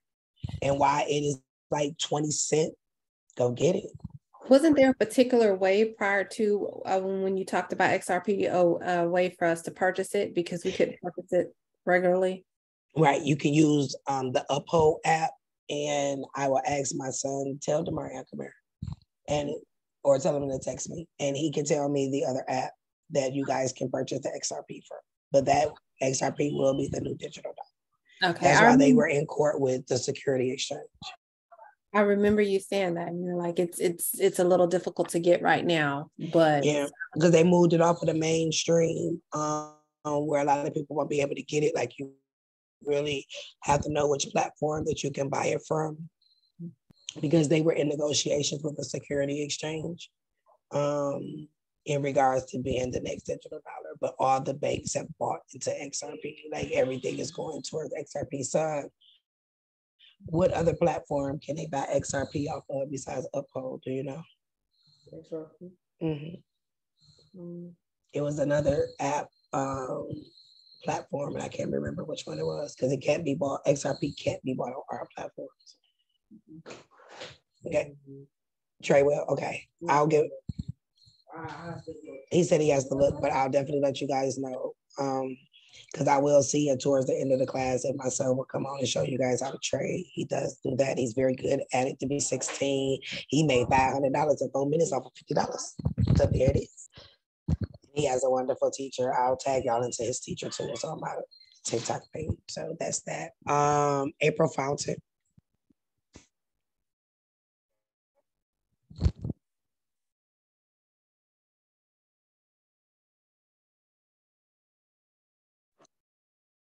Yeah, someone already asked the question that I was going to ask. All righty. Denise here. Okay. Quick. Okay, so I got some addresses removed today. And one of the— Congrats. Thank you. Experian had said she couldn't remove an address because a card was linked to it. It was a paid card, but I don't know why wouldn't they be able to remove it? And who does the let it go for inaccuracies? Is that who does the let it go to? Yeah. So when you do the CFPB complaint, you'll add in whichever credit bureau agency is reporting it, as well as whoever the company is. So now that paid card that you're talking about, are you currently still using it or not? No. Yeah, they can remove that. So in the process of y'all removing, don't remove any addresses that, if it's something you're currently using and you do not want to come off of there. So what you do is, Denise, when you call back, just get another representative and say that that address is a non-mailable address. You cannot receive any mail there, then they'll remove it, okay? Okay. Thank you. You're welcome. Ms. Graham, Anna, pronounce your name for me. Anolani. Anolani. I thought so, but I didn't want to mess that up. Hi, beautiful. How are you? I was just wondering about the all caps LLC, the all caps name. Are we am I supposed to use my married name or my maiden name for that? Whatever name you go by right now. And then for the credit report, that one name that stays on there, should that be my birth certificate name, my maiden name, or my married name? If you did you do all of the new stuff with the Social Security card and all of that with your married name? Yes. You can use your married name. Whatever is on file with the Social Security office, guys, is what you want to use. So it's okay if my LLC is my birth name and my credit side is my married name. Are you still using your birth name or are you only using your married name? Only using my married name. Okay, so just use your married name. That's why when you get married, they make you go down to the Social Security office because, of course, the Social Security office is the holder of our trust accounts. So whatever they have on file, even with you married, is all still tied to your original name. So whatever name it is that you're using, that's the name that you want on there, okay?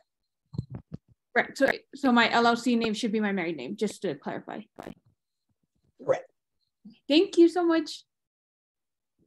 You're more than welcome. Michael? Hey, Tamika. Hey, Michael. Hey, quick question. So I've done the LLC, and I filed it in Delaware, and then I filed it in Tennessee as well. So I have that set up as foreign liability here. So what would you consider the next step to be on my credit building journey on that LLC? Well, with that, now that it is a business, you have to do business credit. You got to start with like net 30s and net 60s. You got to be a business credit with the same way you would do any traditional business. With like suppliers and whatnot, the net right, 30. Start with the net 30s and the net 60s. Once those has been reported for 60 days, make sure you open up the business bank account and then go to the different banks that offer the $50,000 no-doc loan as long as your EIN is structured property. You can go to 4 different banks on the same day. Now you make $200,000. Got it. So, okay, with the no docs loan, so I've been kind of hearing stuff about that. What needs to be in place, or what's the proper way to ask for that? That would be a conversation we have to have at another time because we're talking about our personal credit right now. But you got to start with your net 30s and 60s first. And once you at least get that done, then you'll be able to do the no-doc loan. But when you are doing a no-doc business loan, the no-doc one, you got to have a personal credit score of at least a 640. So you got to get your personal credit score because they're going to make it a personal guarantee, which is a good thing because there's no money either way it goes. So even if you have a business, you can discharge your business expenses off the same way you can do that your personal credit expenses because you have to think about they use your Social Security number to get you the EIN number. Okay, so start there first. Awesome. Perfect. Melody.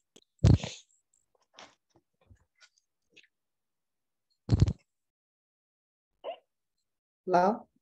Hey, can you hear me? Okay, I had a question. Be quiet, doggy. I had a question about the I never changed my name when I got married. I never went to the Social Security office or none of that. And I've been married since 2018. Never changed nothing. So what should I do there? Should I resend my license, my marriage license? Do you want to resend your marriage license? Yes. Would that make any? Why? because I did it with the state. So keep it like that, and just I never changed my name. So would that make any difference or anything, or should I go in?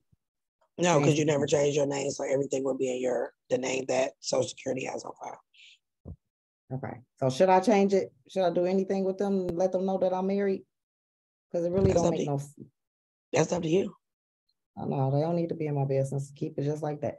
Okay. That part. That part. They in enough of our business. Trust me, they know you married though, but as long as you don't go down there, hell, they don't care. Yeah, everything else would be okay. Dwight.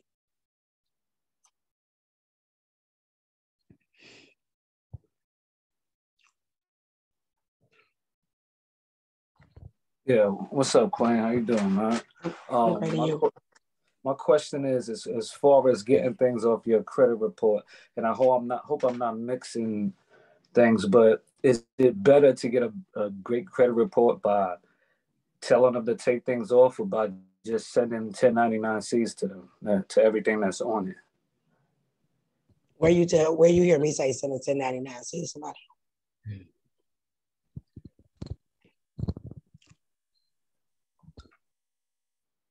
Like to cancel the debt? Where on this card did you hear me say send a 1099-C? Yeah, that's what I'm asking you. I hope I'm not mixing processes, but that's what I'm asking you. Where did you hear me say that at? I didn't hear you say that anytime on this process. Okay. On this particular call. So why would you want to send them a 1099-C? I mean, you could. I did a whole class on that called discharge that shit. So I mean, it can be done. But then at that point, you got to find a trustee and all of that. Why go through all of that when you can either make a phone call or do one CFPB complaint? And like my wonderful person on this line just told you, she did it. That call was the call from last week, right? So that call was on last Tuesday. On Wednesday, before 12 o'clock in the afternoon, she sent her review. Not only did they remove it, they updated it while she was on the phone. Not even 24 to 48 hours. So that goes to show you when they ask be lying, talking about we can't take that off. Oh, yeah, the fuck you can. Stop playing, because y'all know that they can. But they want to know how far you gonna go with it, right? So why go the long way with the 1099-C? Because that's the private side of the process. And in order for you to send a 1099-C, you're gonna have to know who the trustee is, and you can't do the private side if you don't know the public side. Yeah, that's one of my problems with the process. Not with you in particular, because you explain everything, but just over the years and everything, like separating the processes, like, because it all comes as one, big thing at first, and trying to separate what you do in each instance and not mix them with each other. You know what I mean? That's why I was asking from the beginning. That's one of the hard things. That's one of those things where I always tell people that foundation is always going to be key, because that is one thing that you'll see is people are mixing up processes, telling you to do things without even knowing why you're doing them, telling you to do things without even knowing how to do them properly. And then everyone else gets confused because they hear someone mention, okay, I can fill out a 1099-C, but I guarantee you 99.999% of the people talking about any form of 1099 do not even know how to fill it out correctly, which is why nothing is working for them. And so you will see that a lot of times that, recording your status gets mixed up with discharging, and that gets mixed up with every other process. And that's just because there's a lot of misinformation. You know what, nephew? And Dwight, you could have been honest with it. You know what else, nephew? So I did a video a couple months ago called Discharge That Shit. And if any of y'all was on there, y'all know I said I got it. I remember. 99-C in order to discharge it off. I also know that my video is floating around Telegram. And I also know that y'all like getting that information from people that can't tell you exactly how to do it, and you're gonna get yourself messed up.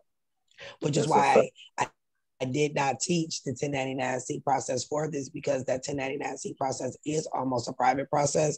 But more importantly, you can make it a public process, but you got to know exactly who to contact, and you have to contact the exact trustee, and it has to be done by registered mail. There's some other things that need to be done with that.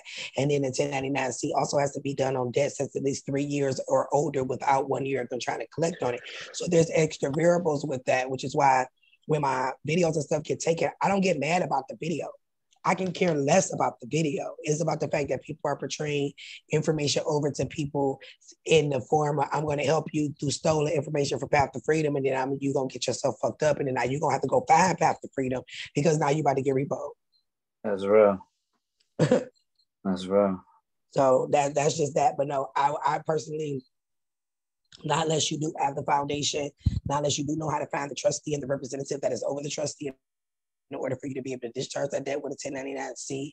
If you also send over a FOIA request over to the location in Atlanta, Georgia, so you can get a copy of all the 1099-Cs that ever been filed in your name so that you got the proof of claim to prove that they've done it, I wouldn't touch it. I would call the CFPB and tell them I'm opting the fuck out and take that shit off and get your score high and keep it moving, period.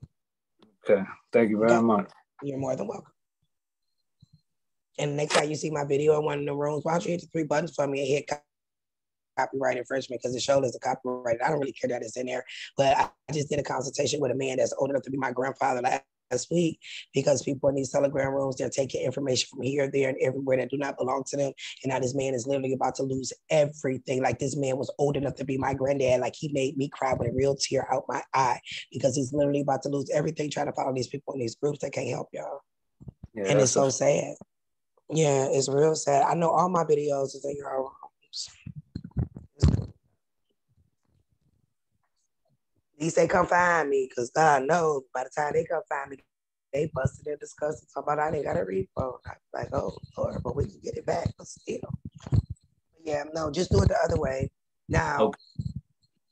If you do branch, once you get it taken off and you do decide that you want to collect the bag, now that is a part of the bag, and you will at that point go to the trustee, but we haven't made it to the class for me to teach y'all how to find the trustee in like 2.2 seconds like I can, so that you can know exactly who to send it to. But then at that point, then I will teach how to utilize that 1099-C so that you can now go and collect the entire bag for whatever the purchase price was, okay? But that is a part of this series closer to the end. I appreciate you always. All righty. And more to my pleasure. Miss Ruby.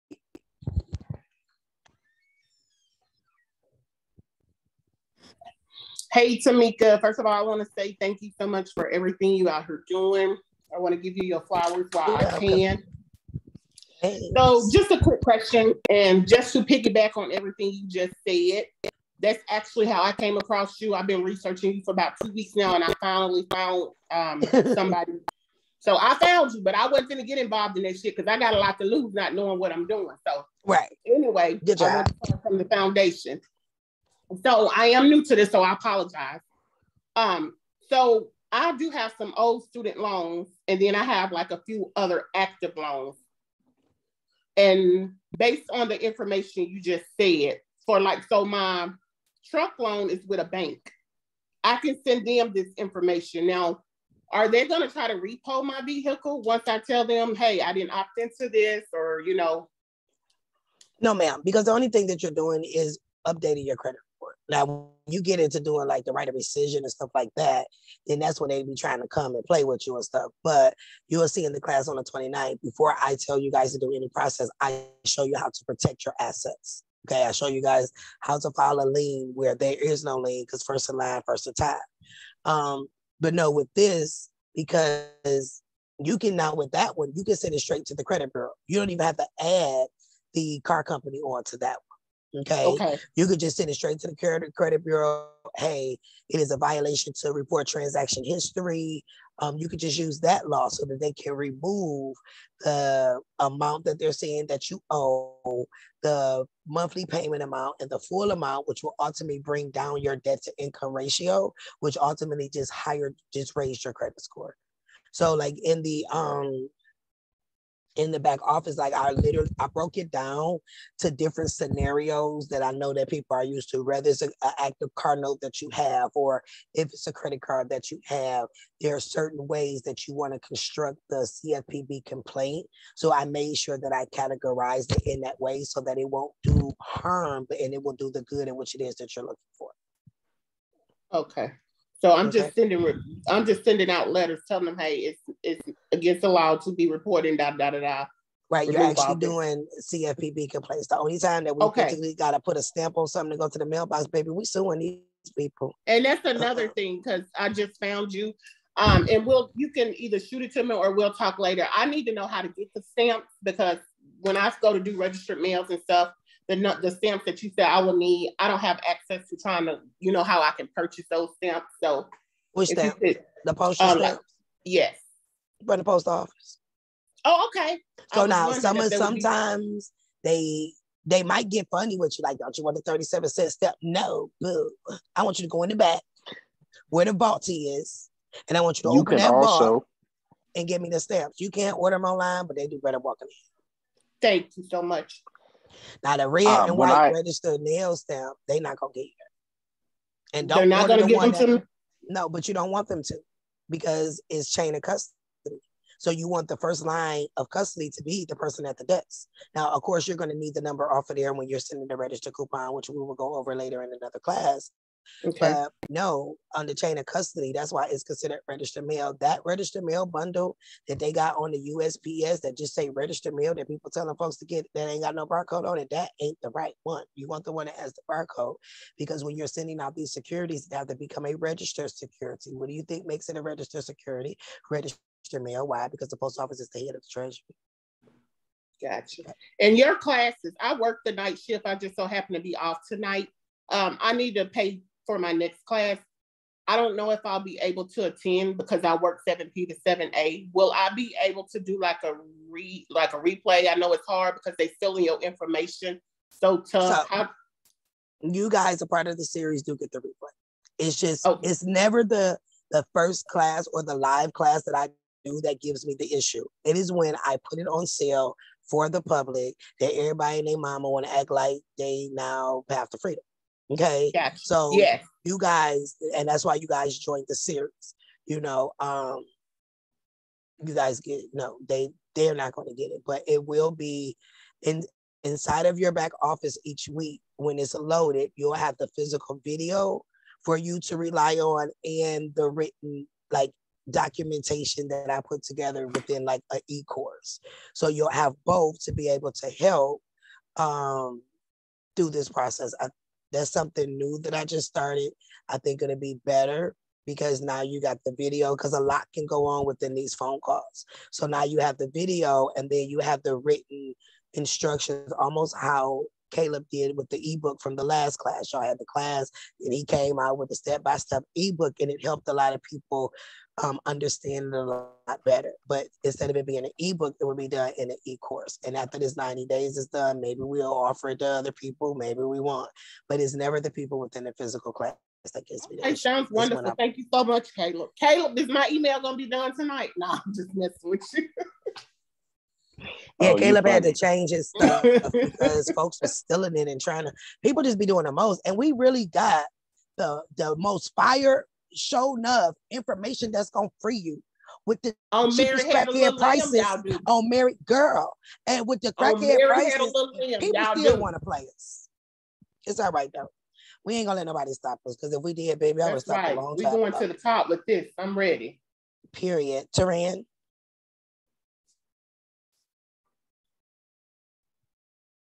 It's train.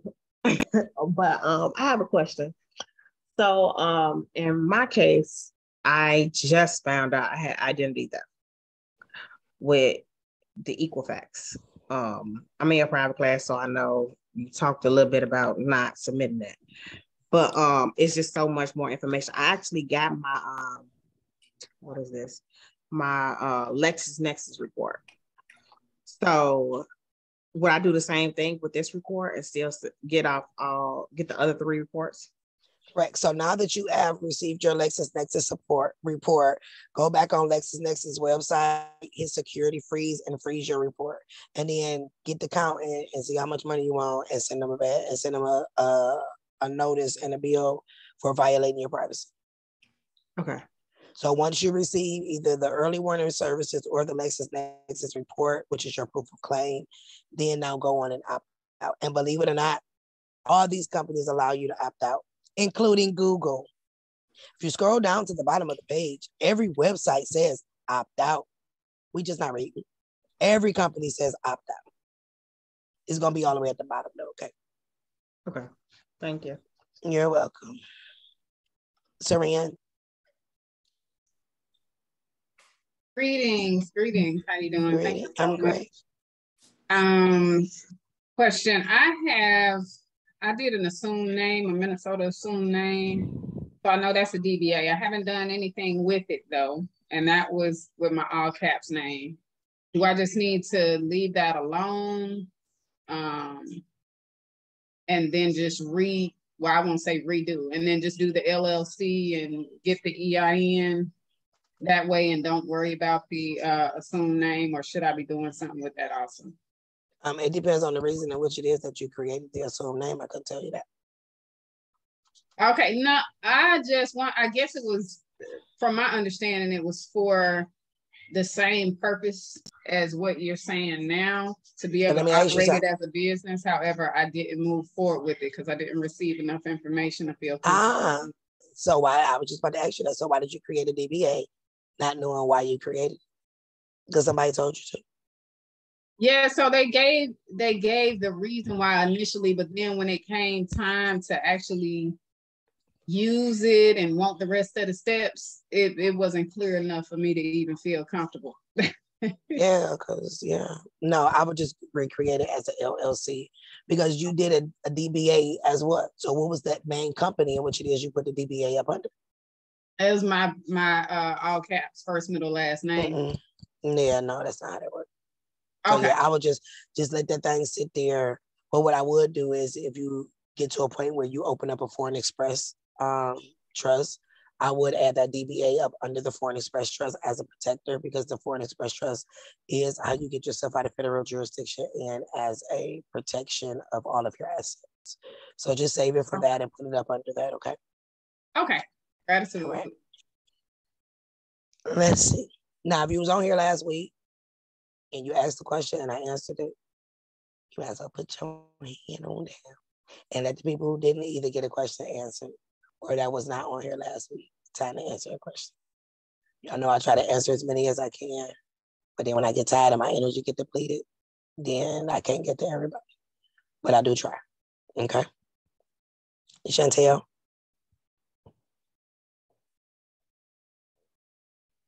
Hello.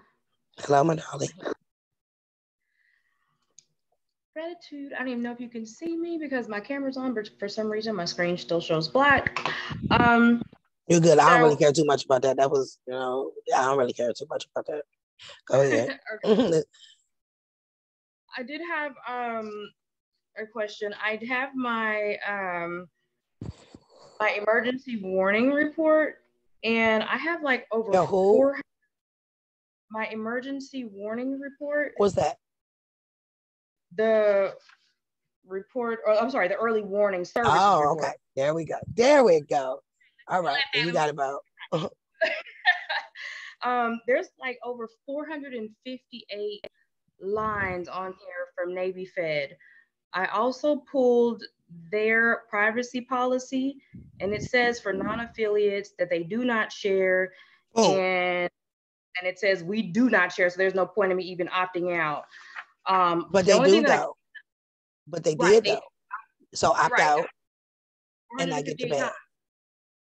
So the only thing that I cannot find is the trustee, and I looked on SEC.report, and I just cannot locate this trustee. I can find trustees for other companies on the 10K and the 8K, but I cannot locate it for Navy Federal Credit Union. Because Navy Federal Credit Union is owned by its members, which are you. They do not have to file with the Security Exchange. They are not even under the FDIC. They are under the NCUA. So in that case, are you trying to get them for privacy, for violating your privacy by providing your information to a third party, which is a violation in their terms of agreement that they made with you? Correct. So you actually send that over to the law department, find out who the head of the law department is, and send it to them as well as to the CEO. And if you're looking for Navy Federal for anything else like car loans and things of that magnitude, you will be looking for the person in the securitization department. It's a black male, I forgot his name, but you can find it under LinkedIn. Anybody that you're looking for as far as a credit union, if you need to know who the key players within their company is, look it up under LinkedIn. It'll tell you. Okay. And in the process of researching, I did also find another letter that they had wrote to stating that they were going to make sure that they protected because there was some issues or whatever. So I also added that into my document. Absolutely. You always put their words back into their face so that they can go ahead and offer you a check so you can get a settlement. Okay. That was all the questions I had. Thank you, ma'am. It sounds like a plan. You're more than welcome. Chauncey, I'm coming back to you. Okay, perfect. Can you hear me now? Absolutely. Excellent. Thank you. Thank you. Peace, family. I've been dealing with something for like the last 2 months, ever since Equifax had that data breach. No matter what website I go on, I've done Identity IQ, I've done My Score IQ, I've done FICO, all the different types of scoring models. I cannot get my Equifax report. Every time I pull it up, it just says nothing. And then the most recent thing I can see was on Credit Karma, and that was back in April, but no website will give me an updated thing for my credit report for Equifax. That's because they're going through litigation. So what you're trying to get? Basically, I was comparing side by side in regards to what information that they have violated on me, so that way I can send those CFPB complaints, because in the past, I've sent a couple. I've gotten some things removed, some things, the case was just closed, and I've included laws as well. But like I said, I'm basically just trying to go through and make sure I have everything documented for them as well. Yeah, you will actually have to try to contact somebody at Equifax itself in order to do that. That is why the opt-out law is so strong. They can't deny telling you that you got the right to opt out when the law says you got the right to opt out. That's why with no questions asked, they immediately remove that stuff up off of that report because you have the right to opt out. That's why I said create the letter create the words as though whatever permission you gave them, because they say you gave it to them, right? So now you put that on black and white saying that you ain't got it no more, because whatever consent that you give, you can rescind your consent at any time. And that's what we're doing with all of our processes, whether it's your driver's license, whether it's something dealing with your social security number, whatever you sign, you have the right to remove your signature. You have the right to rescind that. A lot of things they have done because of acquiescence. They didn't tell you that you had to write to them and tell them that you wanted to opt out in 30 days. So they didn't have it conspicuously written for you to even know that. So they chose acquiescence on your behalf because you never told them not to. Same way with arbitration. They tell you that you got 30 days to opt out of arbitration. And if you don't, now you're bound to it. But they know you ain't worried about that. You just got you a new whip. You trying to stuck for 30 days. You ain't thinking about no opting out. And that's how they get you. Okay. Absolutely. I just have one more quick question because I want everybody else's question to be able to get answered as well. Navy Fed, I deal with them as well. They keep doing some silly stuff with an old charged off loan that I had from 2018. I've gotten 2 separate notifications on their app that it says that the account that I had with them was closed. And when I contacted them, the agent I always spoke to, no matter who it was, I've even logged it, like as in regards to what they've said, the time that I've called them and everything. It always seems that they're very, very reluctant to tell me things. And one agent actually said, oh, well, we actually don't know why you got this closed notification. You're going to have to call TransUnion in regards to that. And I told him, I was like, this was on your platform. Why do I need to call a secondary party that you all shouldn't even be reporting to in the first place to verify something that you all did? And then they even specified, oh, hey, well, I just need to make sure I'm saying the right thing here to protect the safety of Navy Federal Credit Union. Right. So the protecting of Navy Federal Credit Union is saying that, yeah, on the public side, it is absolutely closed for you to see, but on the private side, it still is open for a certain amount of years. So they're still trading securities within your account, and until you move over to the private side of the bank, there's nothing you can do about it. Okay, perfect. Well, I'll just leave them alone until then, because I'm in the banking class, so I'm pretty sure we'll be able to take care of that at the prospective time. Absolutely, because you'll just go back and make them open it with a retitlement. Okay. Absolutely. Thank you so much. Appreciate you all, and I'm here for it. Thank you. My absolute pleasure. My notary lady, notary. Y'all ever need a notary? There she go. Here she go. She trained notaries too. So I know we were talking about a lot of this, but I didn't hear anything about getting the inquiries removed. Is it the same 15 USC 1681B permissible purposes. That if it's not an open account that is actually on your credit report, they have to remove the inquiry. So if they give you any pushback, just tell them to send you the documentation and what it is that they used to be able to verify that you actually have an open account with them. They're not going to be able to provide it, then they have to remove it. Okay, because I just looked at my report and I see that they removed a repo that was like 10,000.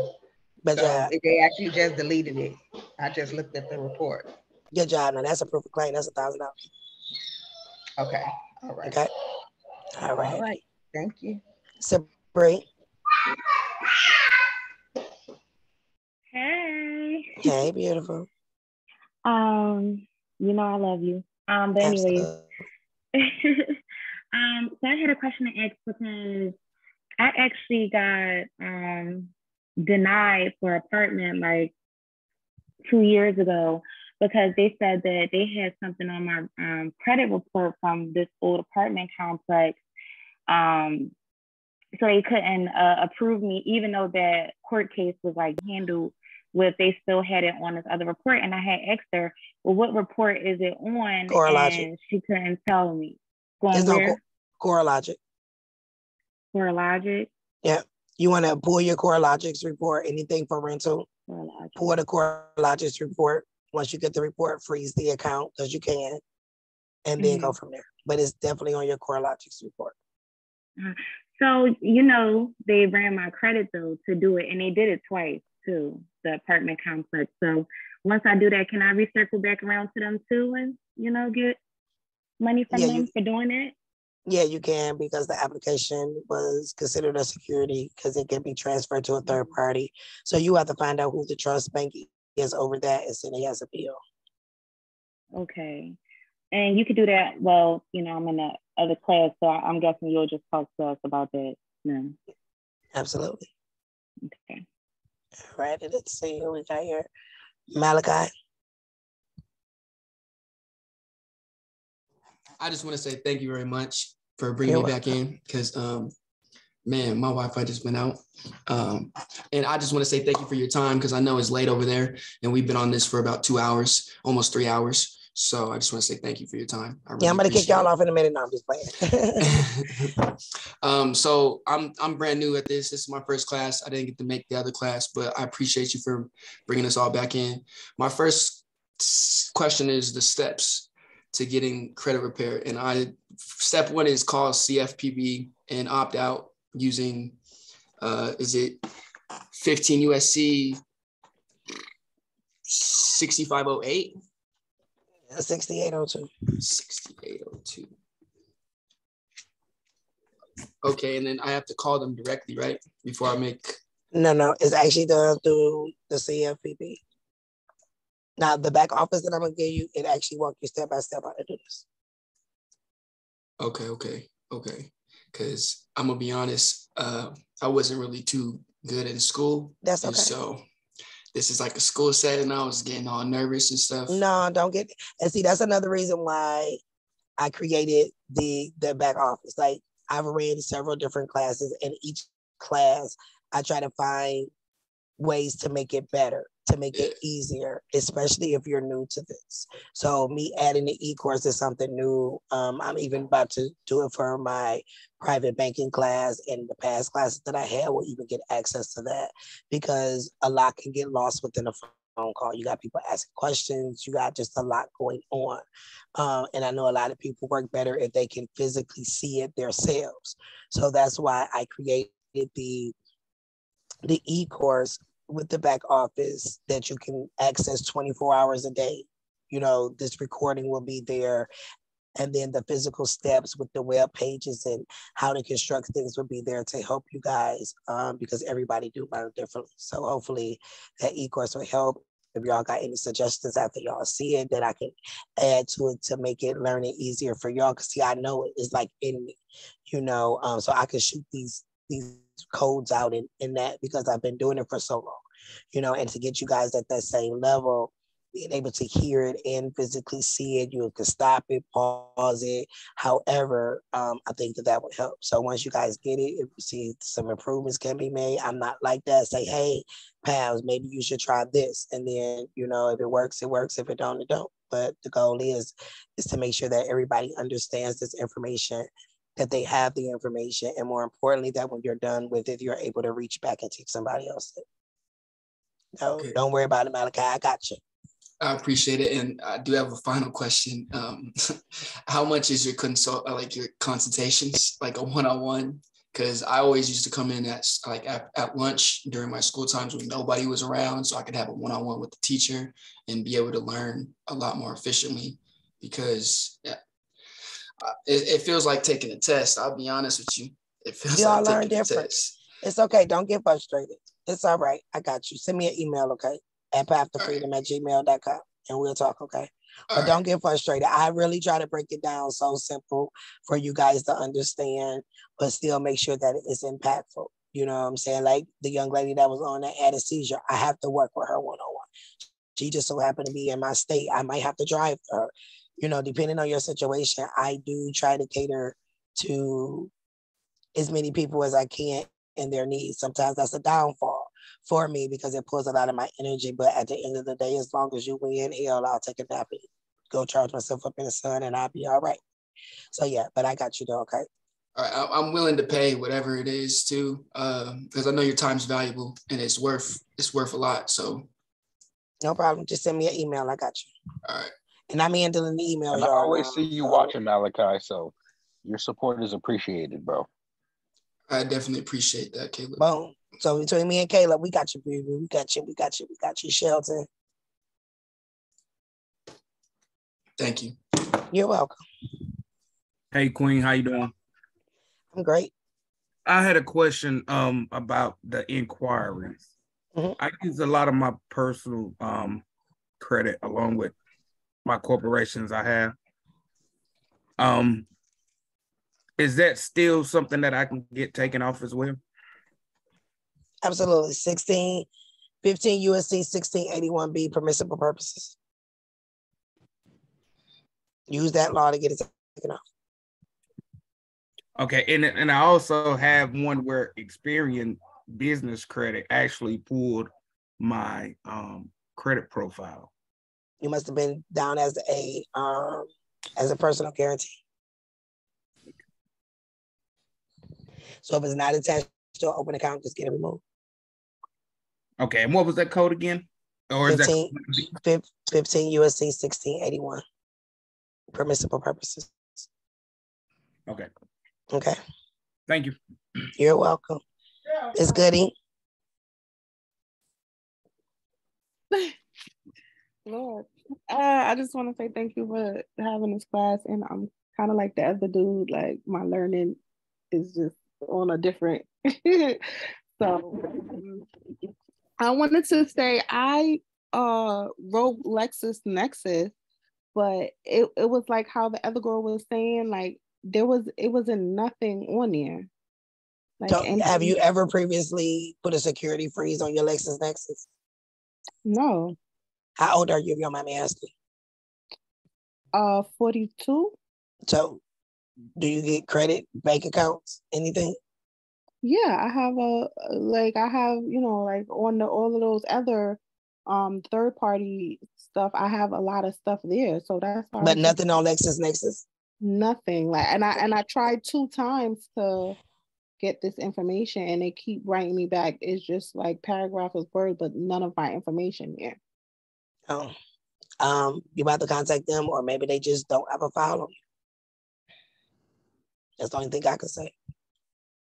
Okay. And then I was gonna ask too, because recently I had got a repo from the same thing that you were saying, like using these templates, because before I came to you, like I was in another place and everybody was using templates or whatever.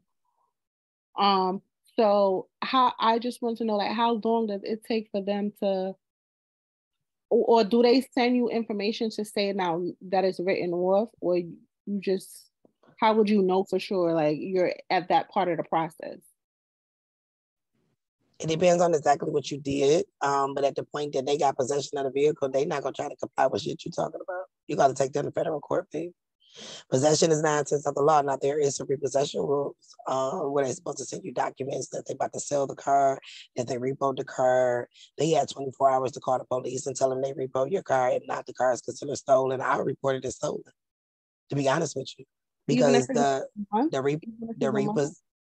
repossession company has 24 hours to contact the police to let them know that they repoed your car. Now you can't take them to federal court because you probably had an arbitration agreement within your contract. That arbitration agreement works. Everybody it's so crazy, Path. Like I read over the whole contract because it's only 4 pages.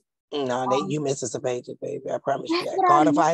Call the finance company and ask them to send it to you. But arbitration work both ways. Just like you have to go through arbitration and do legal, they have to go to arbitration through legal. But we'll be talking about that on the 29th. Yeah. All right. Thank you. You're welcome. What we got? Miss Lorraine. Urena. Lorena, thank you. Miss Lorena. Gratitude to you, Tamika. I really appreciate everything that you're doing. Absolutely. Thank you. I have a LCC in my name, lower caps, but it's Urena Trust Companies LCC. When I do the all caps, should I remove the companies off the back of it? Yeah, you just want it to be your first, middle, last, and LLC behind it, nothing else. Okay. And then I just recently took my DBA and did an S Corp. Should that also be in all caps as well? It depends on what you developed the S Corp for. A beauty salon. No, you can leave it the way it is. Okay. 2 more questions really quickly. I did my e-verify, and I'm needing to get some assistance on that. What platform should I ask the question for to get my question answered on? You can send a question to pathofreedom@gmail.com. Okay. One more. I had a house that was caught up in the predatory lending, and I did a forbearance on it, and I eventually lost the house. Is there something that I could do about that? Yeah, you can, but we're talking about credit, so you have to wait till I talk about the class that perfect. In process of that. And what class would that be? I haven't decided what week is in, but it is in this series. Okay, great. Thank you so much for your time. You're more than welcome. Michelle. Hi, how are you? I'm great, and you? I'm doing good. I have the question of the charge off. If I have evidence of them doing a 1099-C, like it on their report that they have, like when I pull up the invoices that they have a 1099-C that they have on that listing. How do I go about doing that with the credit report? It's not on the credit. It's not on the credit report. It's in my file. It's in what file? It's in my file with the company. Oh, well, it's just in their file. As long as it's not on your credit report, then I wouldn't worry about it. Okay. Now you can go back to try to get the funds off of it, but that's in another class. Okay. Thank you. You're welcome. Ms. Krupp. Hi, thank you. You're welcome. So I have a Parent Plus loan, and it has not been forgiven. And I was wondering, do I do the Privacy Act of 1974 with that as well? The Privacy Act as well as the Family and Educational Act of 1974 use both. Okay. And I didn't know you had a banking class. When does the next one start, or is it too late for me to get in? Or is you can send me an email to pathofreedom@gmail.com and I'll send you the information. Thank you. You're more than welcome. Again. Bye-bye. You're welcome. Tiffany and Daniel.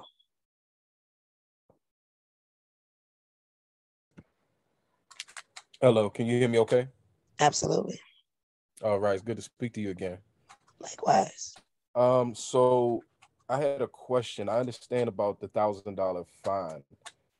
How do we go about that? Is that through like a lawsuit or a fee schedule or something like that? Yeah, once you have your proof of claim, you'll send them an invoice based off of the violations of the consumer law. It's in your back office. It'll be in your back office too with it. Depending on who you send it to, I only put the ones down for the major credit bureaus. Okay. Okay. It'll also be an example in there of how to construct the letter, which is why it's only in your back office and not on the screen, just in case somebody want to get funny with my stuff. Okay.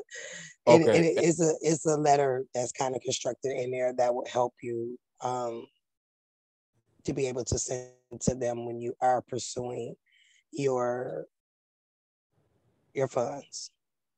Okay. Okay. Okay. Well, thank you very much. You're more than welcome. I think my wife has something. Hi, Tamika. I have a quick question. Referencing the ebook that Caleb did, is there any way that we could get access of that? You have to ask Caleb that. Okay. Caleb. Yes. Send me an email and we can talk about that. Okay, what is your email address? My email is Caleb11 send Hope. it to you. Oh, he'll send it to you. Oh, Yeah, okay. I'll direct message you. Give me a second here. Okay, thank you. Miss Angela Pittman. I got more than one Angela, so I called your whole legal. I'm sorry. That's okay. Thank you so much for taking my question. I know you were talking about the student loans and like you can get repaid from them when like because of the forgiveness program, they're supposed to send you a check. If you already had like a set of loans that had been forgiven because of like the school not disclosing stuff properly, are those loans that already were forgiven, can you get paid back for those too, or just the ones that they're currently forgiven? How long has it been? Over 3 years? They actually just closed that account in December of last year. So yeah, you could to see that they canceled out the debt, or you guys' back office, there is an address to the IRS location where you can order any 1099-C that has ever been processed in your name, which will show your proof of claim, and then you have to do an administrative process to be able to receive that. So I'd have to file like that through the 1099-C. No. Process. They've already filed the 1099-C. Okay. So you can actually get a copy of any 1099, whether it's A or C, that has ever been filed on your social from the IRS location in Atlanta. That address and information will be included in you guys' back office. You would do a Freedom of Information request to that IRS location to get those forms. And then once you have them, then you can do the administrative process with threatening a suit in federal court for securities fraud to those companies. Gotcha. Okay. All right. Thank you so much for answering my question. I appreciate it. You're more than welcome. It was my pleasure. And let's see. Well, when I got up there, have not asked the question. Bernicia. Hey, so I just wanted to put it out there on your conscience again about that banking class because I didn't get in. You guys answered all my questions about credit already, but I was just wondering if I could get in. That's all. Yeah, send me an email.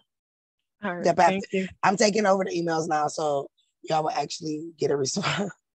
You'll get a response. I've been going through them, and I'm gonna go through every last one of them. You know, sometimes you got to do it your damn self to get it done right. But go ahead and send me an email to pathofreedom@gmail.com, and I got you. Okay. All right, thank you. You're more than welcome. Ms. Turner. Hello, thank you so much for doing these classes. I told you I learned so much. Thank you. Beautiful. Thank you. my question is, I learned from you that the IRS is not a government agency, it's a business. And the taxes that I have been owing for quite some time have been sent to a collection agency. So they've been sending me letters saying, you know, hey, you owe us some money, blah, blah, the IRS has some money. So can I treat this now collection agency, from what we've learned today, the same way as everybody else to get that information off my credit report as well? Oh, right. Yes, ma'am, because all third-party debt collections mean that one, the debt was charged off and it was bought and sold. It was sold to a third party, and you have no liability to a third party because you actually have no contract with them. So in that case, there's a couple of things. Yes, you can do the CFPB complaint, but I would make sure that I add in there for whatever this said company is to provide you with the direct contract in which it is that they have with whoever the student loan, whatever the debt is, that they are authorized to collect for them, and that they are just not a company that bought a debt. And that's yeah, but this is not even a student loan. This is IRS. This is IRS. I'm sorry. Yes. Yeah. Okay. Okay. Cool. Awesome. Thank you very much. That's it. You're more than welcome. And then don't forget, because it's with a third party collection agency, that means that they charged it off, and that will be considered income, and income cannot be reported to your credit report because it turned into a certificate of indebtedness. Okay.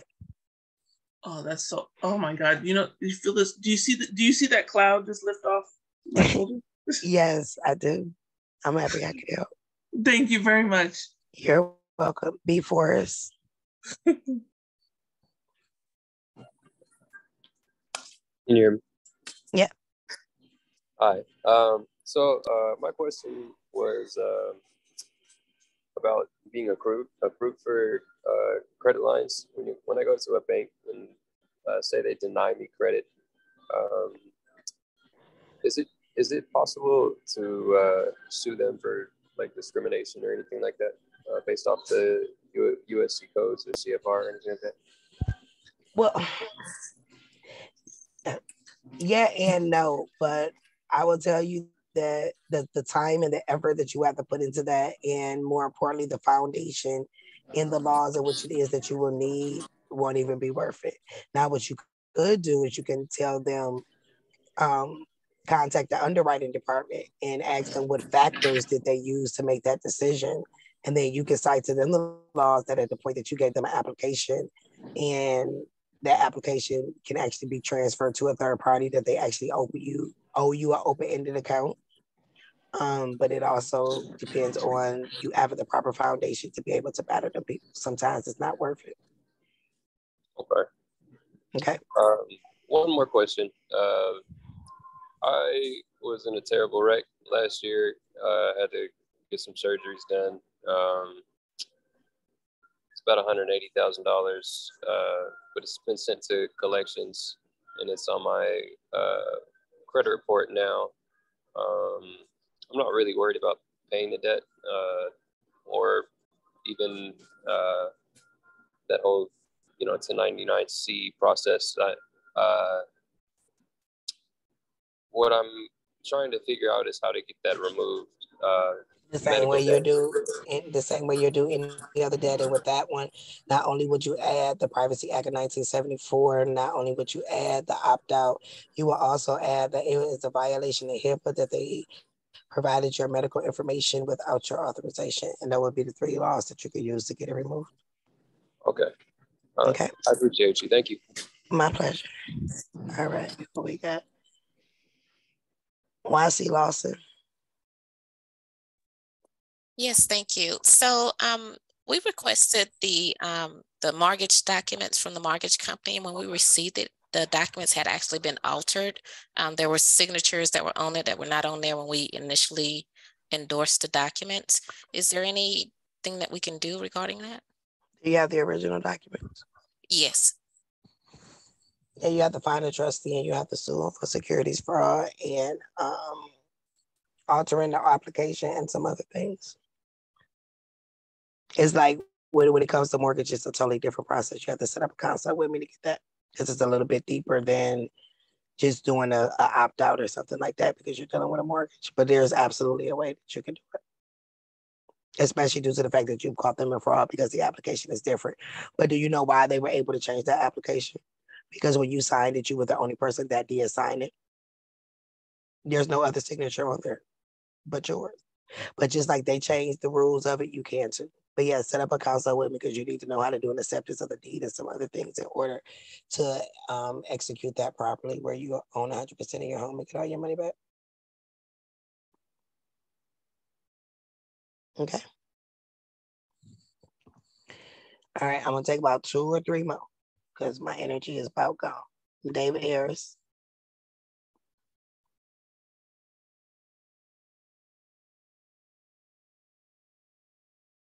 Going once, going twice. Next in line, love it. Love you, Coleman. Hi, can you hear me? Yes, ma'am. How you doing, Tanika? I'm great. Thank you so much. I want to say this. I was trying to get your attention. Diamond is my goddaughter. And I blanked my picture out so that I can call her and check on her and see. That's why I was blanked out for so long. But she did come through and got off of the live.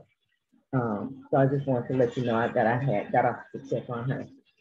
My question is, back in 2018, I had a CPN done, and I had a credit card through Capital One Bank that I was making payments on, and then I stopped making the payments on there. And I discovered when I pulled my credit report that it's on my credit report as a civil judgment. How can I get that off? You did it with a CPN? Yes. You cross-referenced you paid it with something that got your regular social security number on there, so they tied it together. But you get a civil judgment off the same way. You could actually send a letter to the courts that they say did a civil judgment and ask them, do they provide your information to third-party agencies? They're going to send you back a letter that say not. You take that letter and you upload it for them to remove it. Okay, send a letter to the court? Correct.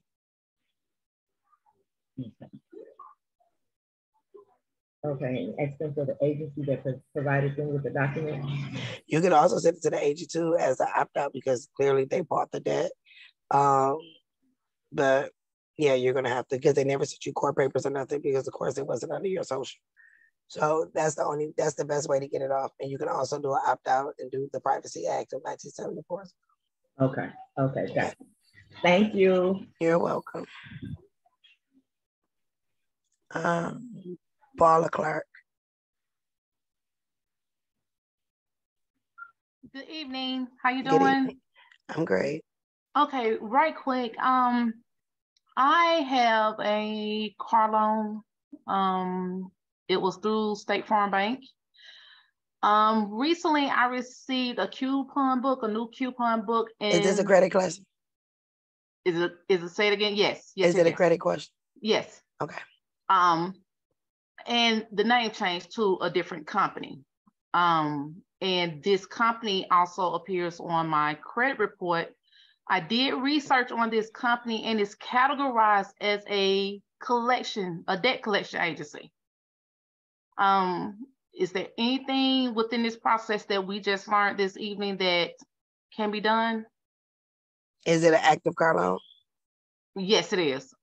Well, what happened was on that contract that you signed, that retail installment agreement, when you said that I gave you security interest, you also gave them the right to transfer that loan. So they did transfer it a million times. So you're going to have to do a rescission. And we're talking about that on the class on the 29th.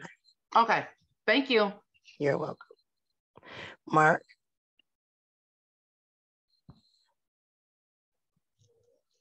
Mark Wedlock? Yes. All right. So I got this may sound like a really dumb question, but this back office that you keep talking about, I know there's other people on here that are wondering what it is. Where do we find this at? So you guys are going to get an email. And the email is going to have a link. You're going to sign up under the link. and it's going to open up what look like an e-course. Inside of the e-course, it will have updates in there. From there on in, you'll find your Zoom links from there, and it'll have a copy of the class as well as it almost looks like a course. And it will have the different laws, the different things in which it is that we talked about tonight to give you a satisfactory 700 score, and every class will be done like that. Okay. Now, my actual question that I have, the credit question. So my wife and I back in, let's see, I think it was 2019, we reneged on a lease. We got out of a lease like 2 months early, and they tried to charge us for damages that were done to the duplex that their maintenance guy caused during a repair, because we had a water pipe burst. He basically just busted a big ass hole in the wall and kind of, you know, half-ass put it back together. Anyhow, so we owe them like $1,900. Can we use the same process to go get that one? I know we can get it off, but to just get rid of it altogether. You see what I'm saying? So it was done as a civil judgment? No, it's in collections right now in a collection agency. But when you read the collection agency name, it seems like it's a lawyer. And I've spoke to them, and I asked them if they were an attorney or if they were a collection agency, because if they're an attorney, they can't be acting as a collection agency at the same time. The law states that. And then her next action was to send me something itemized that didn't have any of their information on the envelope. Because they actually bought the debt from the third party, so you can do the exact same process because you don't have any responsibility to a third party. So I have no responsibility to these people whatsoever. That is correct. Even though they're telling me that they're trying to collect the debt for Leonard Properties, which was the That is correct. Tell them to prove it to you. Tell them to send you the contract between them and Leonard Properties and see that they don't. So I need to see the contract between them and Leonard Properties, or the contract between me and Leonard Properties? Between them and Leonard Properties, that they have the legal right to collect it, that they just not somebody who bought a bulk file and your file was in there, not that they bought pennies on the dollars a night trying to collect from. Okay, that's all I had to ask. Perfect. I appreciate it. Thank you, ma'am. You're more than welcome. Mm-hmm. Centuries.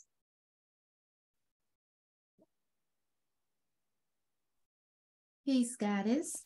Peace.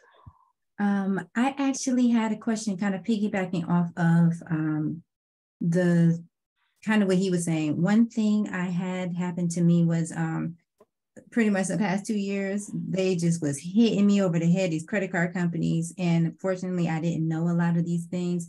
So they ended up summoning me and getting me to court.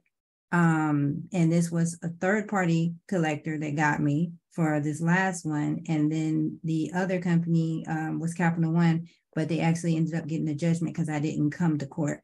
So what would I do in reference to those two scenarios? Is there anything I can do? That would be a full court administrative process. If they already got a judgment against you, you got to get the judgment vacated. You got to set up a consult for that answer. Because I have to see the papers. It depends on the time frame. It depends on the company, how long the judgment is being, and several other factors. Because every case is not the same, and every debt collection agency isn't the same as well. Okay, and my other question was, and because like I said, I went through a lot with the credit, but with my company, I had an LLC, and I know you were mentioning the LLC concept. If I'm not really using an LLC, and I have it in a different name, I was contemplating letting it just, closing it out. But should I maybe change the name to my all caps name and use that LLC, or should I just start fresh with a new one? It depends on what you plan on doing with the LLC. That's your all caps name. If you want the years of history of it to report, then just change the name of it. Okay. Thank you. You're welcome. I'm gonna take one more. And Sonny, is that you? Because that don't say your name, but I know your voice. I mean your face and your smile. Hey, Sonny. Hello. Yes. My daughter is Quipo, and she had to step out. So she texted me to ask you the question if you chose her. So there you go. Question was, would we be able to, in regards to credit cards, would we be able to apply this process if you're an authorized user on a primary card user account? So unless the authorized user account is in a negative, she can keep it on. If the account is showing negative history, then she can't personally do it. But all she has to do is tell that person to remove her as authorized user, and it'll fall completely off her report. Okay. Okay. Thank you. You're welcome, my love. I see you. I'll be sending out your email tomorrow. Okay, for our next class. I got you. Great. My last question, because I'm about to pass out. Harry Wood, y'all know my days start at 3:00 every single morning. If y'all see, I post early because I'll be up. And by this time, I'm like an old lady. Y'all need the life. Hey, where you go? How you doing? I got a question. My question is, a couple months ago, child support reporting on my credit report. So my question is, do they got a trustee or somebody I can go after? Like to report? No, because now they reported now. Hold on, let me start over. I'm kind of nervous. Now I checked my credit report and they removed it off my report. So once I want to go get the bathroom or whatever, who do I go after? Do I go after the county, or do they got like a, I don't know what the question is. You have to go after that. You have to go after their parent company, and the parent company is the Department of Revenue for your state. Oh, okay. Thank you. You're welcome. That was quick. Ain't no more hands up. I was gonna take one more, but they down. So that is that, my guys. I will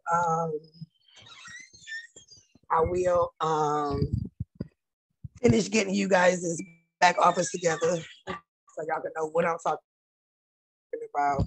But it will really help you because it breaks down this call into more so of do this, this page, write this, boom, send it, get it to the score. So that's basically what it breaks it down into, to make it easier for you guys in this process or whatever.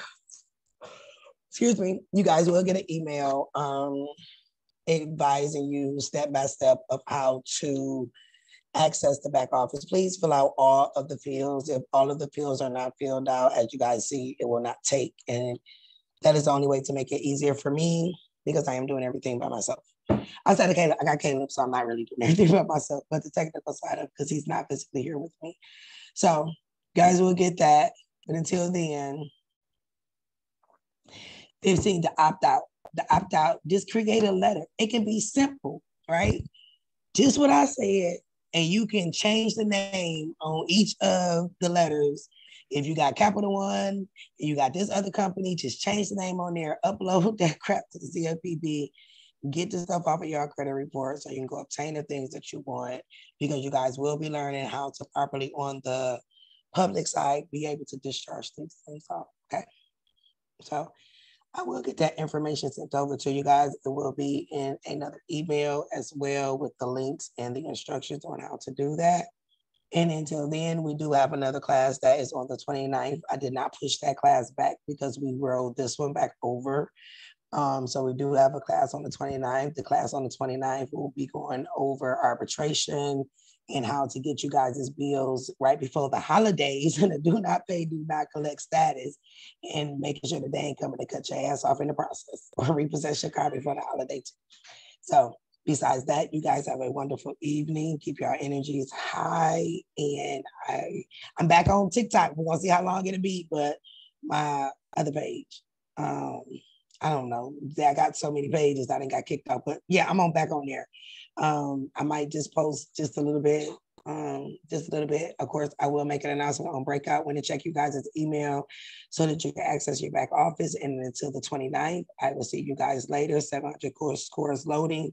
Take the information y'all learned tonight. Use it as you heard. It works. It works. It works. Just as simple. Opt out. Damn it. Opt out. So besides that, y'all have a very good night, and I will see y'all on Breakout, and I'll see y'all again on the 29th. Okay. Y'all will get another email for the 29th, the same way y'all got it for the Zoom one. Go ahead and register. Y'all will get approved. Y'all see they come automatically, and then y'all will be good, okay? So the system will run the same that way, and I will see you guys on the 29th. You guys have a very, very, very good night. And until then, Paths to Freedom family, there was an affirmation I used to say in my last class. It used to work, so I'm going to start it back again. And it is simply, I will not chase, I will attract. Everything good that my heart desires and wants shall simply find me on his 11/22/22 portal. I am wishing everybody good energy and all your desires are manifested. You guys have a good night, and I'll see y'all soon. Bye-bye.